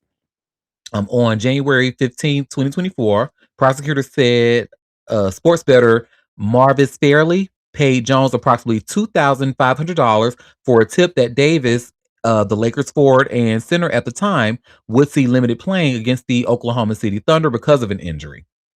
Fairley then placed a $100,000 bet on the Thunder to win, prosecutors said, but the tip was wrong. Davis played his usual minutes, scored 27 points, and collected 15 rebounds in a 122-105 Lakers win, prompting Fairley to demand a refund of his $2,500 fee, prosecutors said. In a poker scheme, according to prosecutors, Jones was among former NBA players used to lure unwitting players into poker games that were rigged using altered shuffling machines, hidden cameras, special sunglasses, and even X-ray equipment built into the table. According to the indictment, Jones was paid $2,500 for a game in the Hamptons where he was instructed to cheat by paying close attention to others involved in the scheme. His instructor likened those people to James and NBA All-Star Steph Curry, prosecutors said. When in doubt, Jones was told to fold his hand, prosecutors said. In response, according to prosecutors, Jones texted, y'all know I know what I'm doing." The poker scheme often made use of illegal poker games run by New York crime families that required the game fixers to share a portion of their proceeds with the Gambino, Genovese, and Bonanno crime families, according to prosecutors. Members of those families, in turn, also helped commit violent acts, including assault, extortion, and robbery to ensure repayment of debts and continued success of the operation, officials said in court documents. A hot hand from outside the three-point arc, Jones once proclaimed himself in an interview with InsideHoops.com as the best shooter in the world. He played in every regular season game for 3 consecutive seasons from 2003 to 2006. After his playing days, he worked as a shooting consultant for the Cavaliers and was an assistant coach when the team led by James won the NBA championship in 2016. And then NBA ends with the Associated Press contributed to this report. A lot of information I just went over, but woo, girl. So, and honey, I just feel like what's making him, because usually what happens on TV, like when you're watching like Law and Order or something like that, what happens when somebody goes in and change their plea, meaning like prosecutors got some evidence that they can prove beyond a reasonable doubt that your ass is indeed guilty. So to try to get ahead of that, you going in to try to maybe change your plea and maybe taking a plea deal. I don't. Sound like it. Yeah. But honey, and it's like they got the lucky number of $2,500. That seems to be the key number. $2,500 for bets. But the part that had me gagged was when the information that the dude got, didn't work out in his favor. He placed a $100,000 bet, and he reached out, "Hey, Give me my motherfucking $2,500 back. This is some bullshit. Sir, this is an illegal betting scheme. You thought you were going to get a refund for an illegal betting processing fee? Okay, girl. Woo. But that's on that, honey. That's what I was thinking.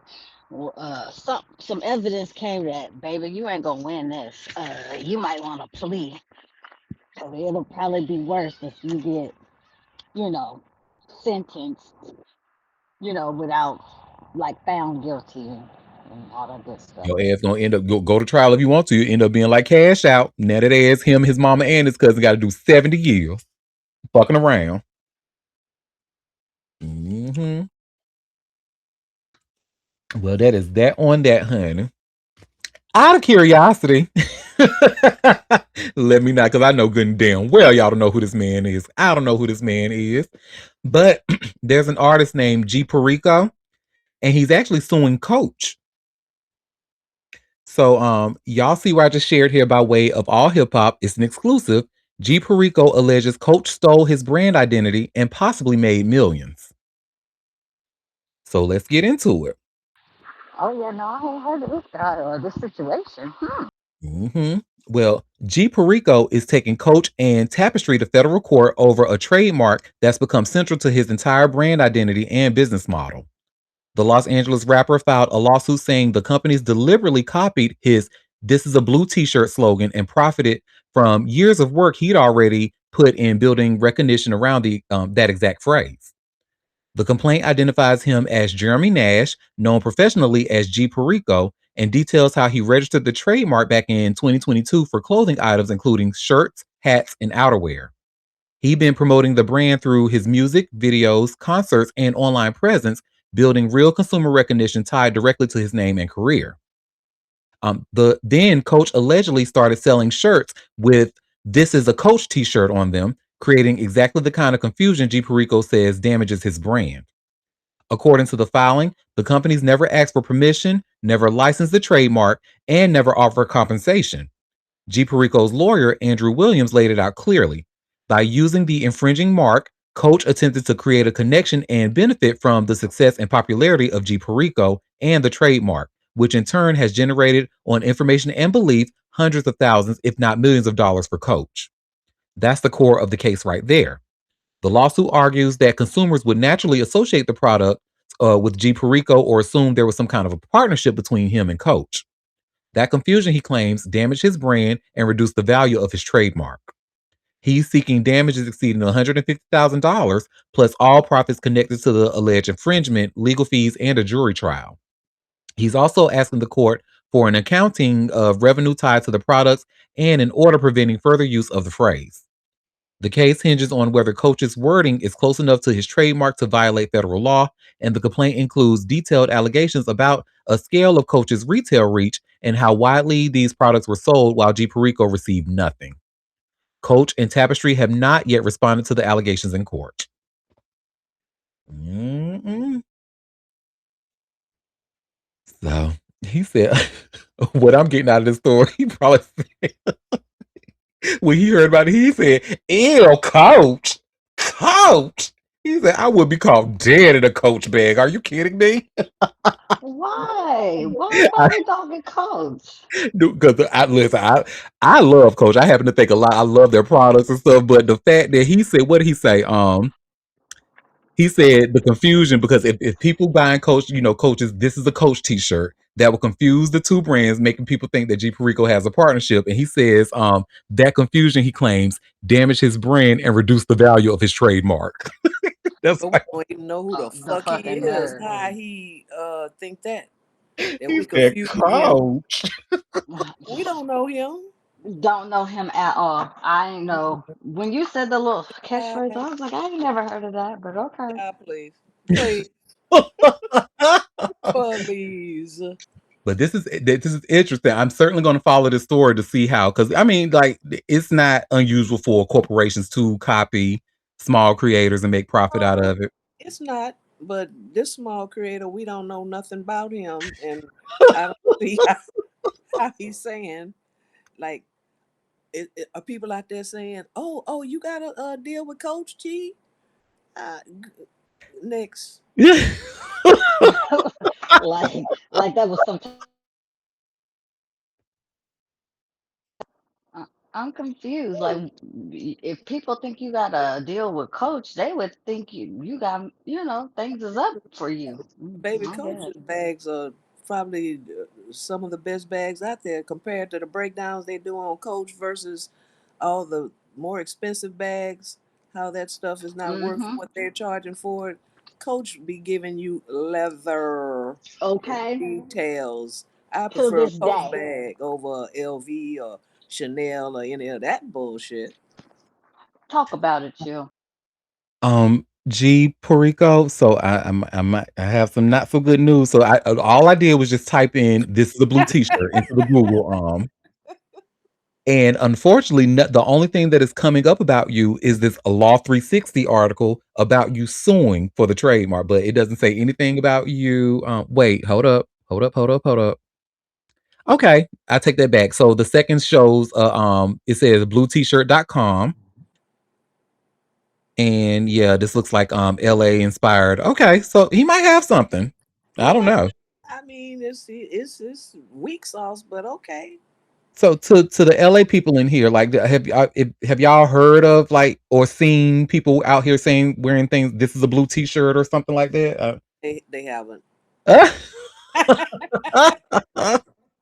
They have not. I'm answering for them. I know that's right.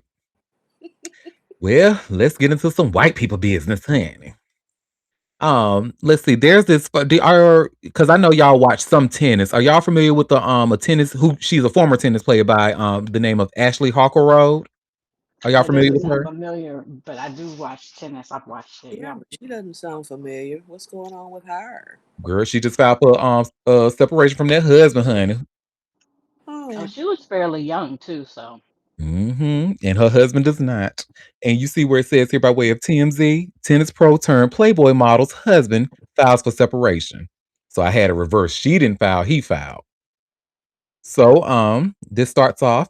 Former tennis pro Ashley Harkleroad, who famously got naked for Playboy, is looking for a new doubles partner because her husband filed for separation of marriage, TMZ Sports has learned. Court records show fellow tennis professional Chuck Adams submitted the docs on April 14th, citing irreconcilable differences as the reason behind the split. According to the docs, Adams is seeking joint custody of their two minor kids, ages 17 and 15, while physical custody going to Hawker Road and Adams getting visitation.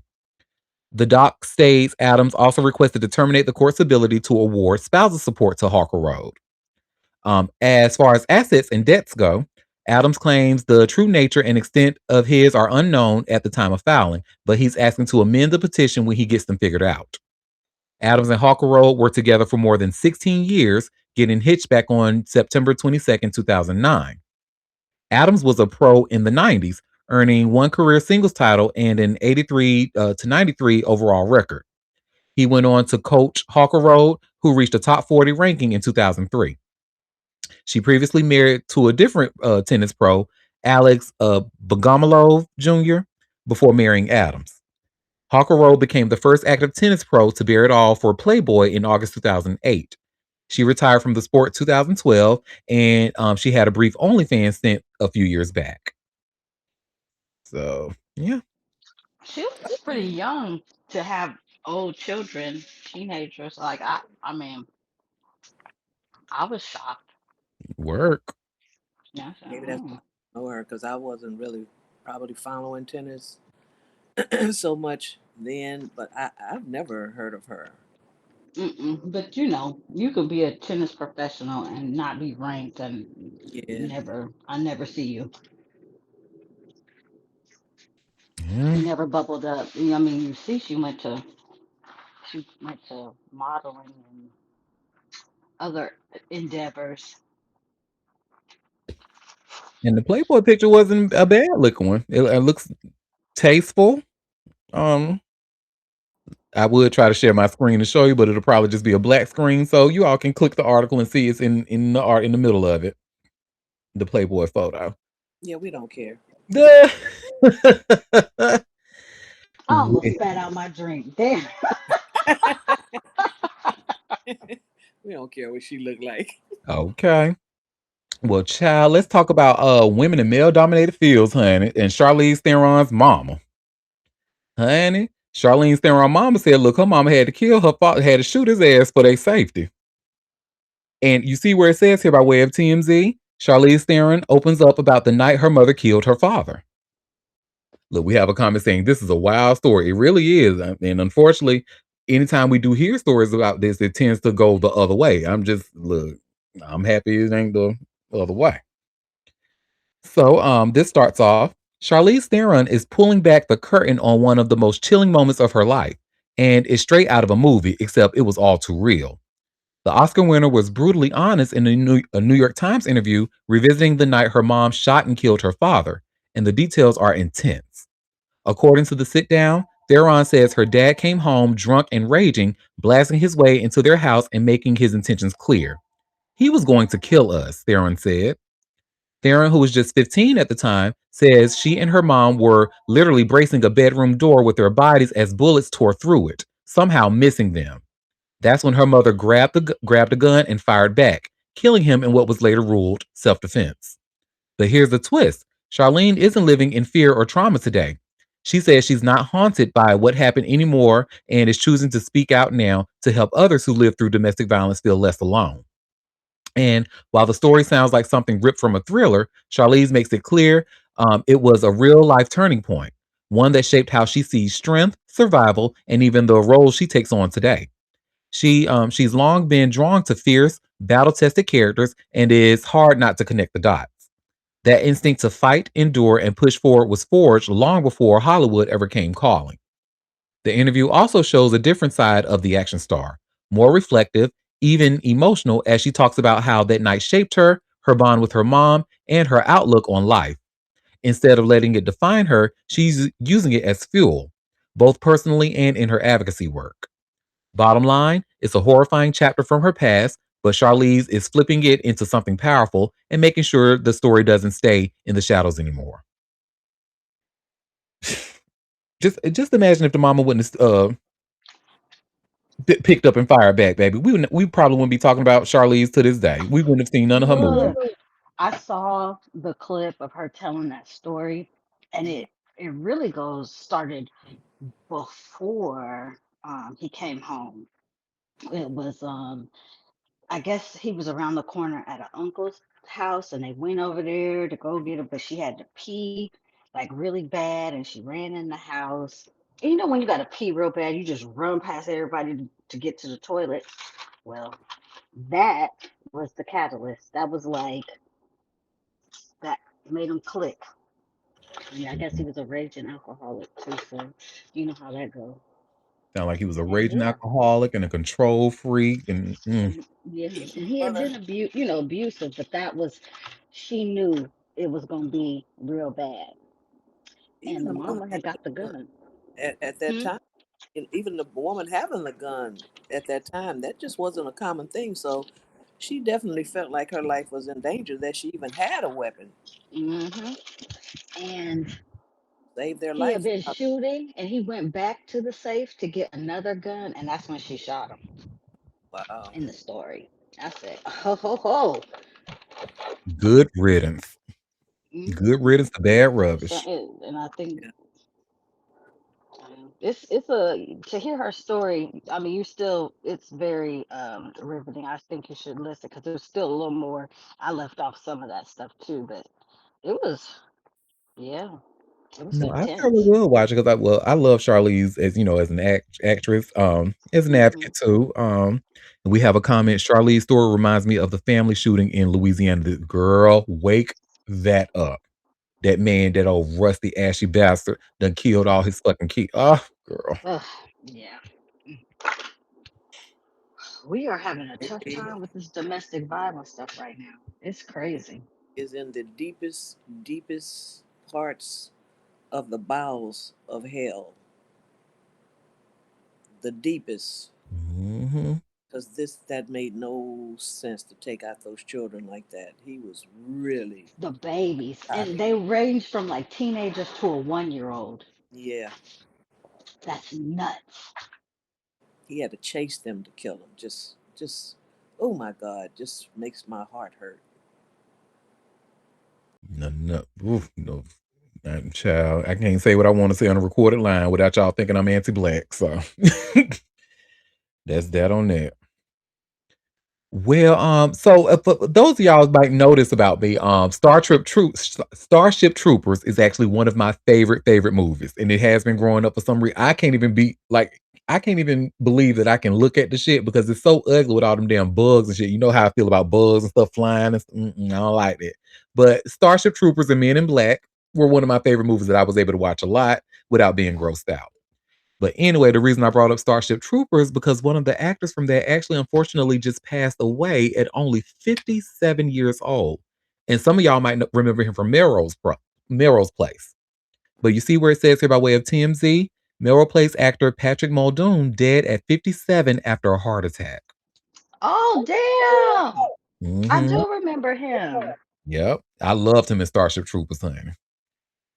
So, this starts off Patrick Muldoon, best known for his roles in Days of Our Lives, Melrose Place, and Starship Troopers, has died after suffering a heart attack, TMZ has learned. Muldoon's sister, Shayna Muldoon Zappa, tells TMZ Patrick went to take a shower Sunday morning after drinking coffee with his girlfriend in their Beverly Hills home. His girlfriend decided to check on him after he was taking too long and found him unconscious on the bathroom floor, Shayna said.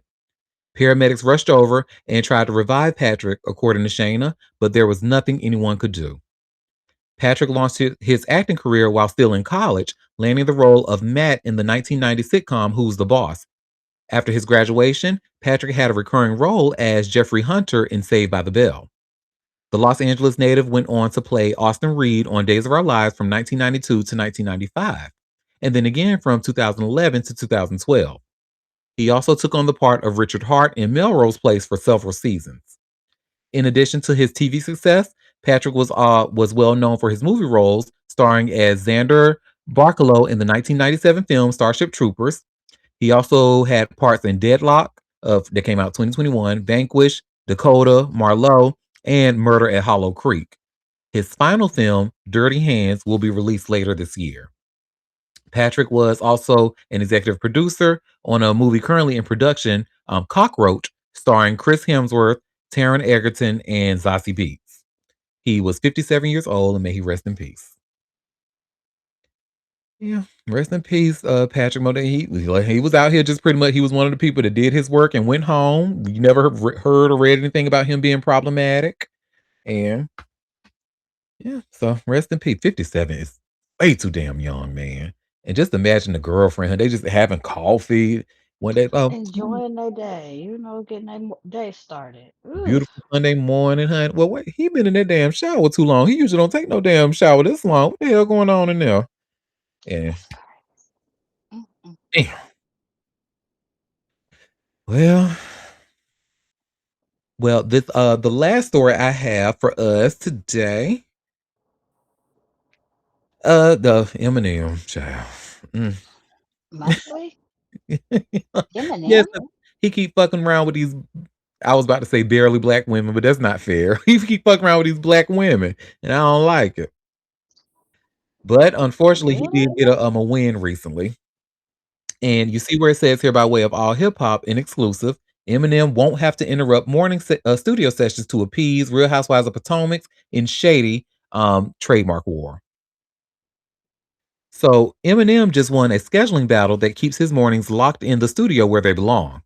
The trademark trial and appeal board made it crystal clear that Robin Dixon and Giselle Bryant can't force him into an early deposition just because they want one. On April 16th, the federal board rejected their motion to compel a set time, ruling that disagreeing about when to sit down for questioning isn't the same as refusing to testify. The Real Housewives of Potomac stars wanted him at 11 a.m. Eastern, but his legal team said no way, citing studio sessions with engineers, artists, and producers that can't be rescheduled without incurring serious costs and derailing serious deadlines. The whole issue stems from their fight over time. The whole issue stems from their fight over the name Reasonable Shading for the podcast, which Eminem says conflicts with his Slim Shady brand, which has been locked down since the 1990s. Dixon and Bryan filed to trademark the name back in 2023, and Eminem immediately objected, arguing the similarity could confuse consumers and dilute what he's built over decades. His legal team offered a 2 p.m. start time to accommodate his schedule, but according to All Hip Hop, they rejected it, claiming it would limit their ability to question him question him within a standard 7-hour window. Eminem's attorneys pointed out that he's not involved in the mundane details of managing the shady trademarks at the center of this case. His lawyers handled that stuff. He's not listed as a witness, doesn't make decisions about the brand, and plays no role in its licensing or enforcement. Yet Dixon and Bryan insisted they needed a full day deposition to probe his thoughts and motivations behind the shady identity. The board wasn't buying it. In its order, the panel stated that the preference for an earlier start time or a later start time without more does not constitute a sufficient basis for granting a motion to compel. Eminem's team also asked the board to cap the deposition at 2 hours, and the panel agreed that there was no clear justification for extending it beyond what was necessary. Rather than pick a side, the board urged both parties to work it out themselves, suggesting they could split the deposition across multiple days or agree to different hours. The discovery deadline got pushed to May 30th, 2026, giving everyone more time to sort this out before trial-related deadlines stretch into 2027. The case is far from over, but Eminem's mornings just got a whole lot easier. Girl, fuck him. To hell little with it. nothing burger. Pretty much. Can't stand because what pisses me off about this is that he's the one who started this. His team, I guess based off of what we read, we can't say it was Eminem himself, quote unquote, but his shady team, they started this shit going after these two black women for a reasonable shady podcast and claiming that, when people think about this, they're going to think of Eminem. No, the fuck they not. We don't At even all. think about Eminem. Can somebody keep that a bug? Like, who? I don't think about Eminem ever. And we definitely not thinking about him when somebody uses the word reasonably, because he's never been a reasonable person, right? Based on what we've seen. These people be really full of themselves. Oh, they're gonna associate this with me. No, we not. No, we not. We're not. I know a lot of the public is a little special, got a taste of tism, but we ain't doing that. Oh, are they associated with Eminem? No. Now, I will tell y'all this for free, honey. If I happen to catch any gay man using the name Auntie and trying to tell celebrity T, oh, baby, they will be getting a cease and desist from me, honey. Because you got I know that's right. You and will. Pull up. We pulling up. Okay. Well, I can't say I'm going to pull up on the recorded line. I'm not going to pull up. I'm not going to pull up. Oh, my goodness. People do be trying it, but I certainly don't think in this case or the and then again, I may have to talk to some more people, more like black people in LA, to see if G Perico movement was an actual thing, to get more info before I can really comment on his. But I can definitely tell you without a doubt on Eminem's case, ain't nobody thinking of his ass when they think of a reasonably shady podcast at all. Well, G Perico could be a LA popular person. That's what I'm thinking. It might be for him to feel that he has this, because that was kind of audacious, right, y'all? I think for him to say, "Oh, this kind of tarnishes my brand," you know? The audacity for a company who's iconic, been here for, I think they've been open over 100 years. I don't know. Don't give me the line, but a long time. And you got the audacity to be, that's quite funny. Well, y'all, I know that was a lot, but that was all the tea that I had for us today. So before we head out, I always like to ask my co-hosts, do they have any tea that they want to share or any tea that I might have missed? The Gorgeous Moon was actually able to give us some to suggest a story that I went ahead and found the CNN article over about that how we shouldn't, to be honest, when it comes to men, especially the cis hetero men, baby, y'all should not be trusted around any women. I'm looking at all y'all fucking asses like y'all mystical. Like for real. No, for real, cause that is, baby, this is so I have this CNN article that I'm about to share. I don't know what the preview will look like, because this is one of those interactive articles that if you click on, you got to click through it to see the next slide or whatever. But I had a Copilot do a nice AI summary of what the article was about. But y'all see the headline, right? It says exposing a global rape academy that is teaching men how to abuse women and evade detection. Like, if this does not scare you, oh my God. Well, the AI summary, it says CNN investigated a massive online network where men gathered to share videos of sexual assault, rape, and violent abuse, often recorded without consent. The investigation found that number one, there's a huge online ecosystem built around sexual violence. Millions of men are watching, sharing, and discussing videos that show real women being assaulted. These aren't porn clips, they're actual crimes. Number two, the videos often come from hidden cameras or stolen phone content. Many clips are secretly recorded in bathrooms, bedrooms, hotels, or changing rooms. Others are taken from hacked devices or shared by abusers. Number three, the platforms hosting this content are poorly moderated.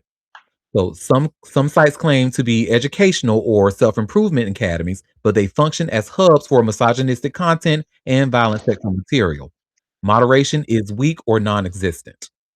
Number four, women whose images appear in these videos often have no idea. Victims usually don't know that they've been filmed or that the footage is circulating globally. Some only find out when someone recognizes them. Number five, law enforcement struggles to keep up. Because the content is spread across international servers, anonymous accounts, and encrypted channels, it's extremely difficult for police to track down perpetrators or remove the videos. Number six, the culture around these sites normalizes violence against women. The communities that treat rape and assault as entertainment or lessons. Commenters often blame victims, encourage more violence, or request specific types of abuse. And lastly, number seven, the scale is enormous.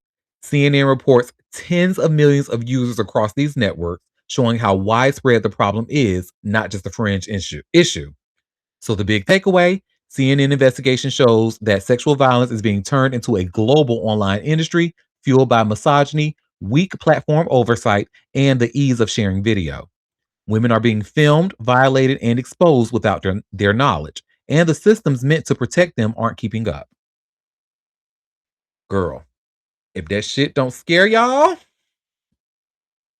oh my God. When it first broke, that site had 62 million visitors before it even broke. And of course, and I think Chill saw a story where it had gone shot up to 82 million. And I'm sure that's probably with all the attention it brought more people, curious people, and you know, predators. It's something bad. I don't know. I don't know. What do we need to start, like, start back from childhood? Like, how are y'all raising these children? It's because they're turning into horrible humans, and it's kind of scary. Um, yeah, that's not cool.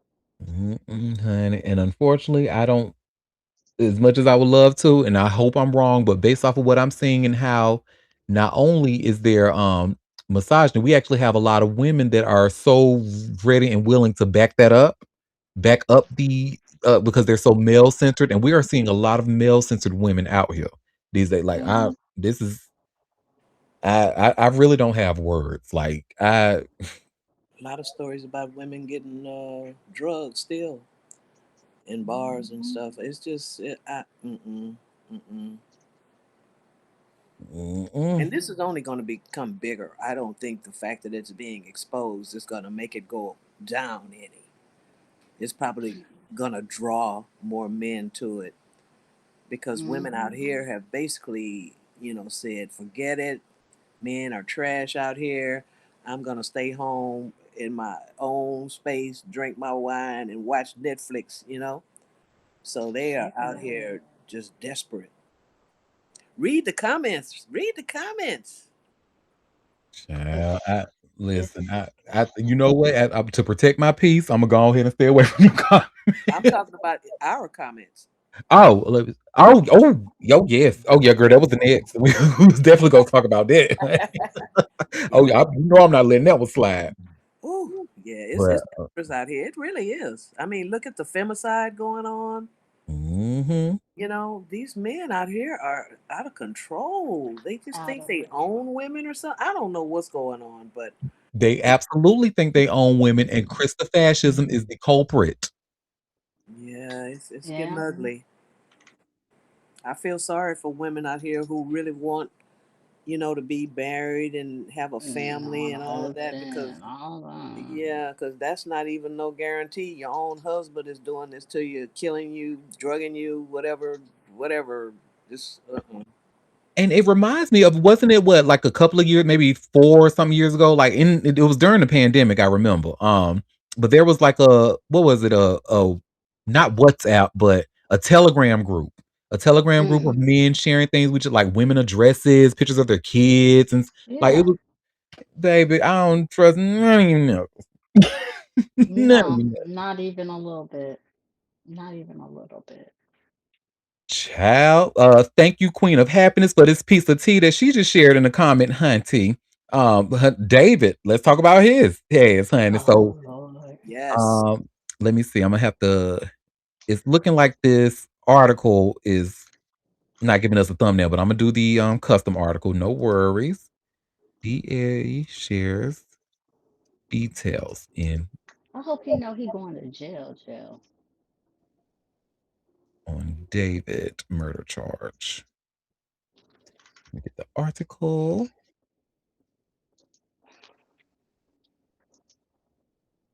Ooh, girl, and it got his mugshot. Ooh, girl, his mugshot. Ooh, girl.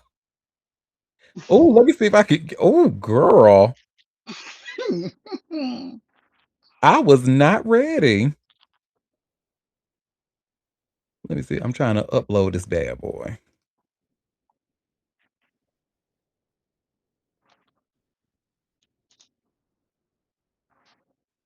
Okay, stop acting bootleg. Damn.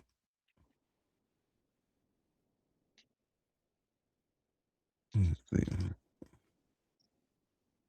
Honey, I might just have to do a screenshot or something because y'all got to see this mugshot, honey. Let me see, David. Maybe another site has it. That's what I'm about to look. 'Cause I know this is national news, honey. Yeah, buddy. Found one. Okay.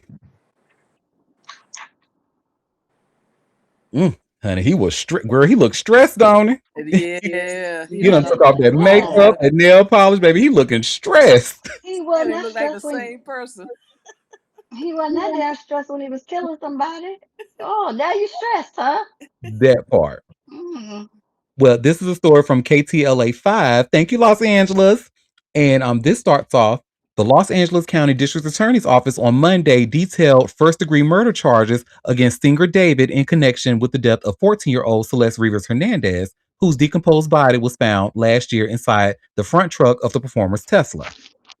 Celeste was just a child, under 14 years old, when David Burke allegedly engaged in repeated lewd and what's this word here? Lascivious sexual relations with her. That's District it. Attorney Hawkman said.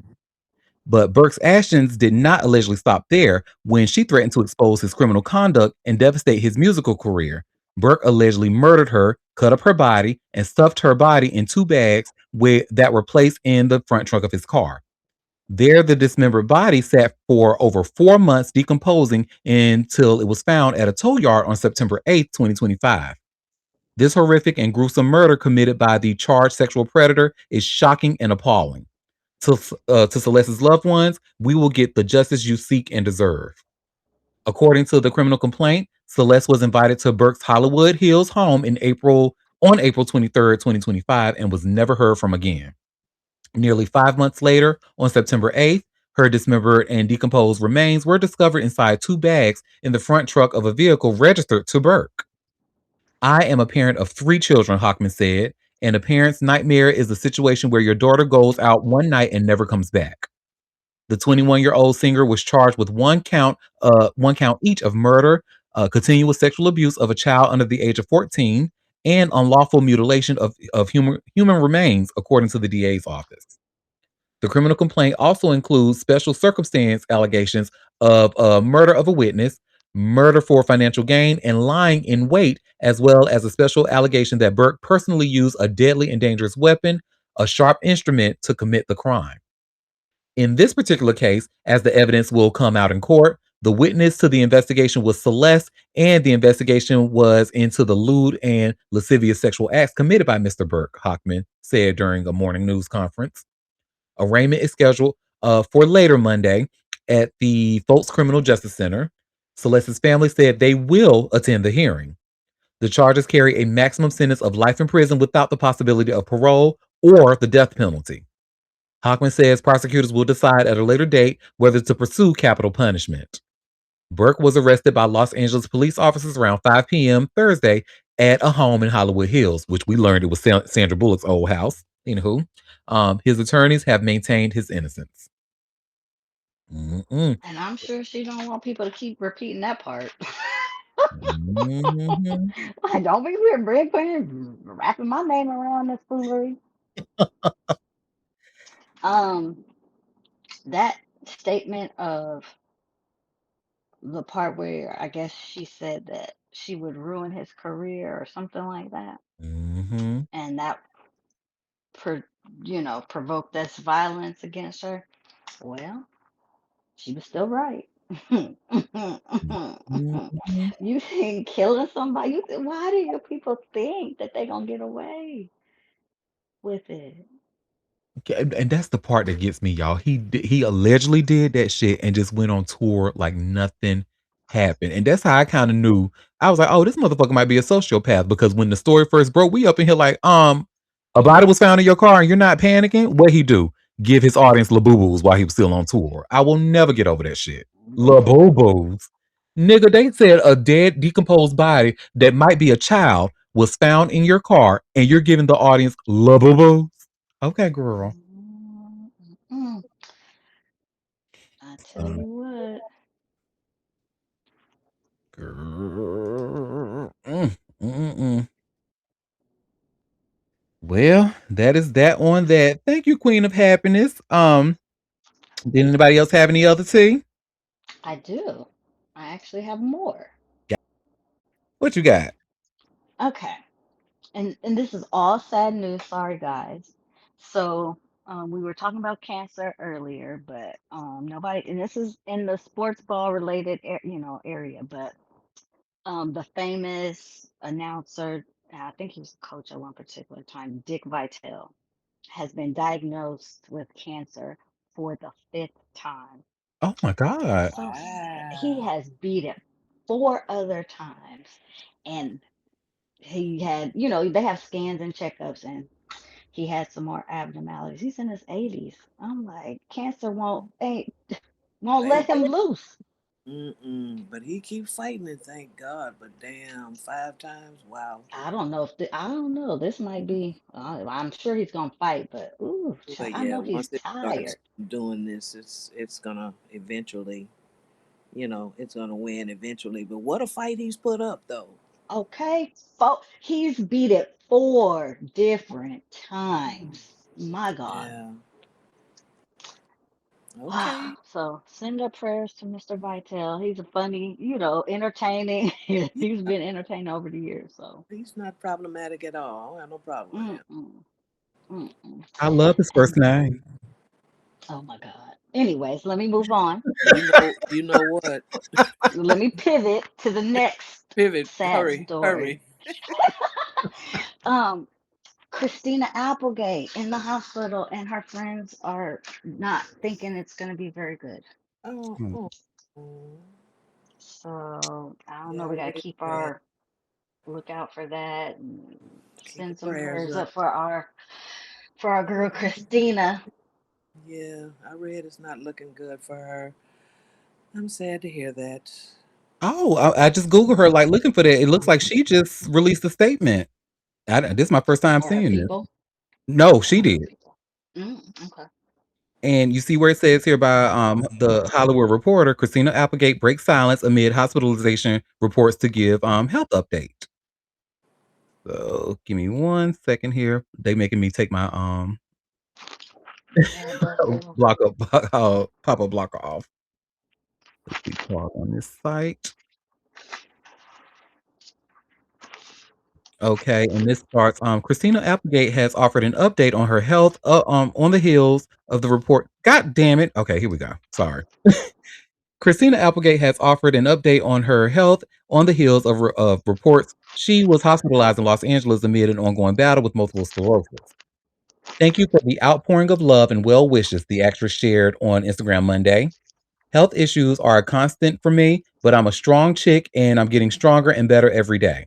I'm taking a moment to focus on my health, and I'll be back with more to say soon enough. She shared the post with a picture of a coffee mug and the word "kissy kiss," "kissy kissy" written on it, placed on the top of her new memoir, "You with the Sad Eyes," which was published last month. So yeah, Well, that's good to hear because earlier it was, and maybe that's why she had to put out a statement because the people was they were not saying it looked good. So okay, this is one of my favorite white women, and I wish her the best. Truly, I truly do. yeah, but on top of the multiple sclerosis, I think she just has other health issues that it's just compiling on top of all of that. Oh, I hate that for her. So, we have a question in the chat. Did anyone notice that the Access Hollywood shut down like last month? Yes, we did notice it because we watched Scott Evans, who was a big part of that. Hmm. And he was trying to figure out what he was going to that famous interview that he had with Mary J. Blige. He said he had literally just got the news right before that. Hmm. We'll all Well, we have a comment saying Access they're is all your already off. favorite. Huh? Is Access Hollywood already off? They already cut it? I think so. Oh, He okay. said the whole division was gone, honey. Yeah. But I didn't know they cut it off so quickly. Okay, dang. Look at the comment. Oh, And don't well, say the tea is allegedly it was started by Giselle Fernandez because she was having an affair with the president of NBC Entertainment. See, oh. this is Wait, what? so this that whole all the whole division done went by. So it wasn't due to like ratings or anything, honey. It was due because somebody was fucking and couldn't keep their shit in their pants. Oh my lord. I don't know who that is. Giselle who? Oh no no. Oh okay. I'm sorry. No no. This was in 1995. My bad. So Access Hollywood was started in 1995 because she was having an affair with the president of NBC. And baby, you know what? Oh, that's how she came up. Oh. Girl, you better motherfucking do it. That's what the fuck you better She said do. this cool cat created shows, baby. Legendary cool cat. I know that's right. You got to teach class, Derek. These people don't know how to not get caught. No, you better wake that up, honey. Look, I might teach it on Chatmosa.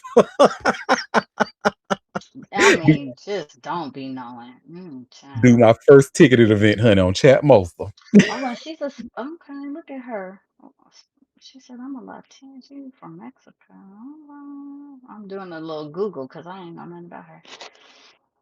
Me either, honey. I like her, girl. Thank you, girl. You know what? You just inspired me. Let me go see if I can find me the president of a network, honey. Look, I'm just sad about Scott. I didn't, but Scott he gonna do all right. No, well, I'm gonna say podcast, but I guess a vlog or what is it called? Hell, call it a video podcast, honey. That's what they call them these days. Oh, So I mean, yeah, because he still owns his content. He owns his own content, and yeah, he's gonna actually. I think he's gonna like that a lot better. mm. Well, I know he's gonna like you like your steady check, but and the access to, being on TV all the time, but I didn't realize that was really his house where he does those interviews. That's his home. Mhm. I said, okay, you got a nice house out there in California. Okay. Okay, word. Yes. Well, thank you for that tea, honey. I like to ask, anybody have any more? I want to make sure we don't miss the matter of fact. Let me just do a quick check on TMZ just to make sure we ain't missed nothing. Yes, please too. Yeah, they got the David story we just read. His mug shot. He going to prison. Bye, bitch. Yeah, pedophilic bitch, murderous bitch. Oh, okay. This is a good one. It says David family backs him after murder charge. Let's see what this is saying. Because I think, if I remember correctly, I think they were doing that before. They were like, or they were upset that they had to they were summoned to court or something. I forgot the story. But this TMZ, David's family speaks out in support after murder charges in Celeste Rivas' case. David's family is standing firmly behind him after prosecutors hit the singer with murder charges in the high-profile Celeste Rivas Hernandez case. Kent Schaefer, an attorney for the singer's family, tells TMZ, "We are disappointed but not surprised that the district attorney made this decision. David's family stands behind him 100%. As TMZ first reported, the Los Angeles County District Attorney officially charged David with first-degree murder Monday in connection with the death of 14-year-old Celeste Rivas Hernandez." And I'm just going to stop it right there because the other is repeating what we just read. So I still can't get over this mugshot, honey. Like, this is crazy. Clearly, Wow. he's been using filters on his pictures. Clearly. Clearly. Well, honey, you can't use no filter. They ain't got no filters in jail. Maybe you can use them bar filters, bitch. You know what? I mean, that is his family. I think, they don't believe that's something he would do, but they're going to find out, unfortunately. When the evidence start doing its thing, and I don't blame his family because, Well, that's that's his his family. family. They love Yeah. him. They're going to support him probably even if he gets found guilty. I mean, I don't have any problem with that.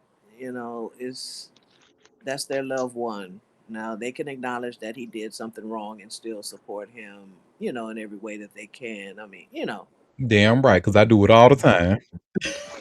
Well, because it has a trial has not happened. They don't want to say he did it yet, yeah, but yeah. hopefully I don't they'll come expect around anything else from them.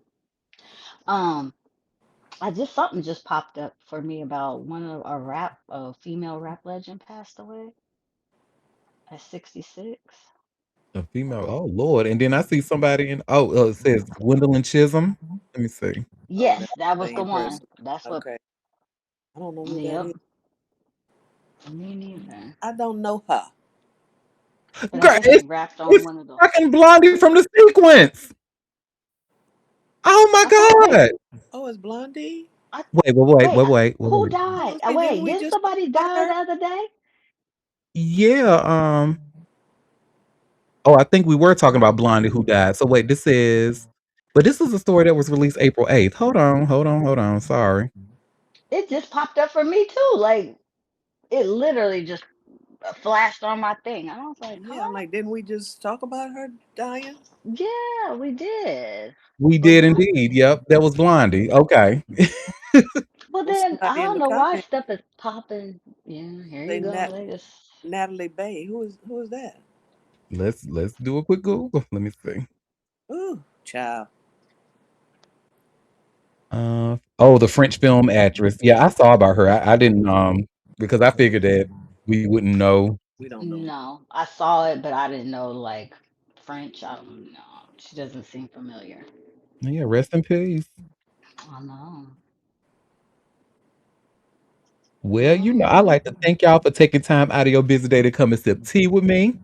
We will be back tomorrow for another live show at 12:30 p.m. Eastern Standard Time if you can make it. Don't forget to subscribe to a bitch. Head over to auntiederek.com, hit the big green subscribe button at the top left, and get my daily hugs in your inbox. Until tomorrow, I hope you all have a fabulous rest of your day. Bye, Bye. everybody.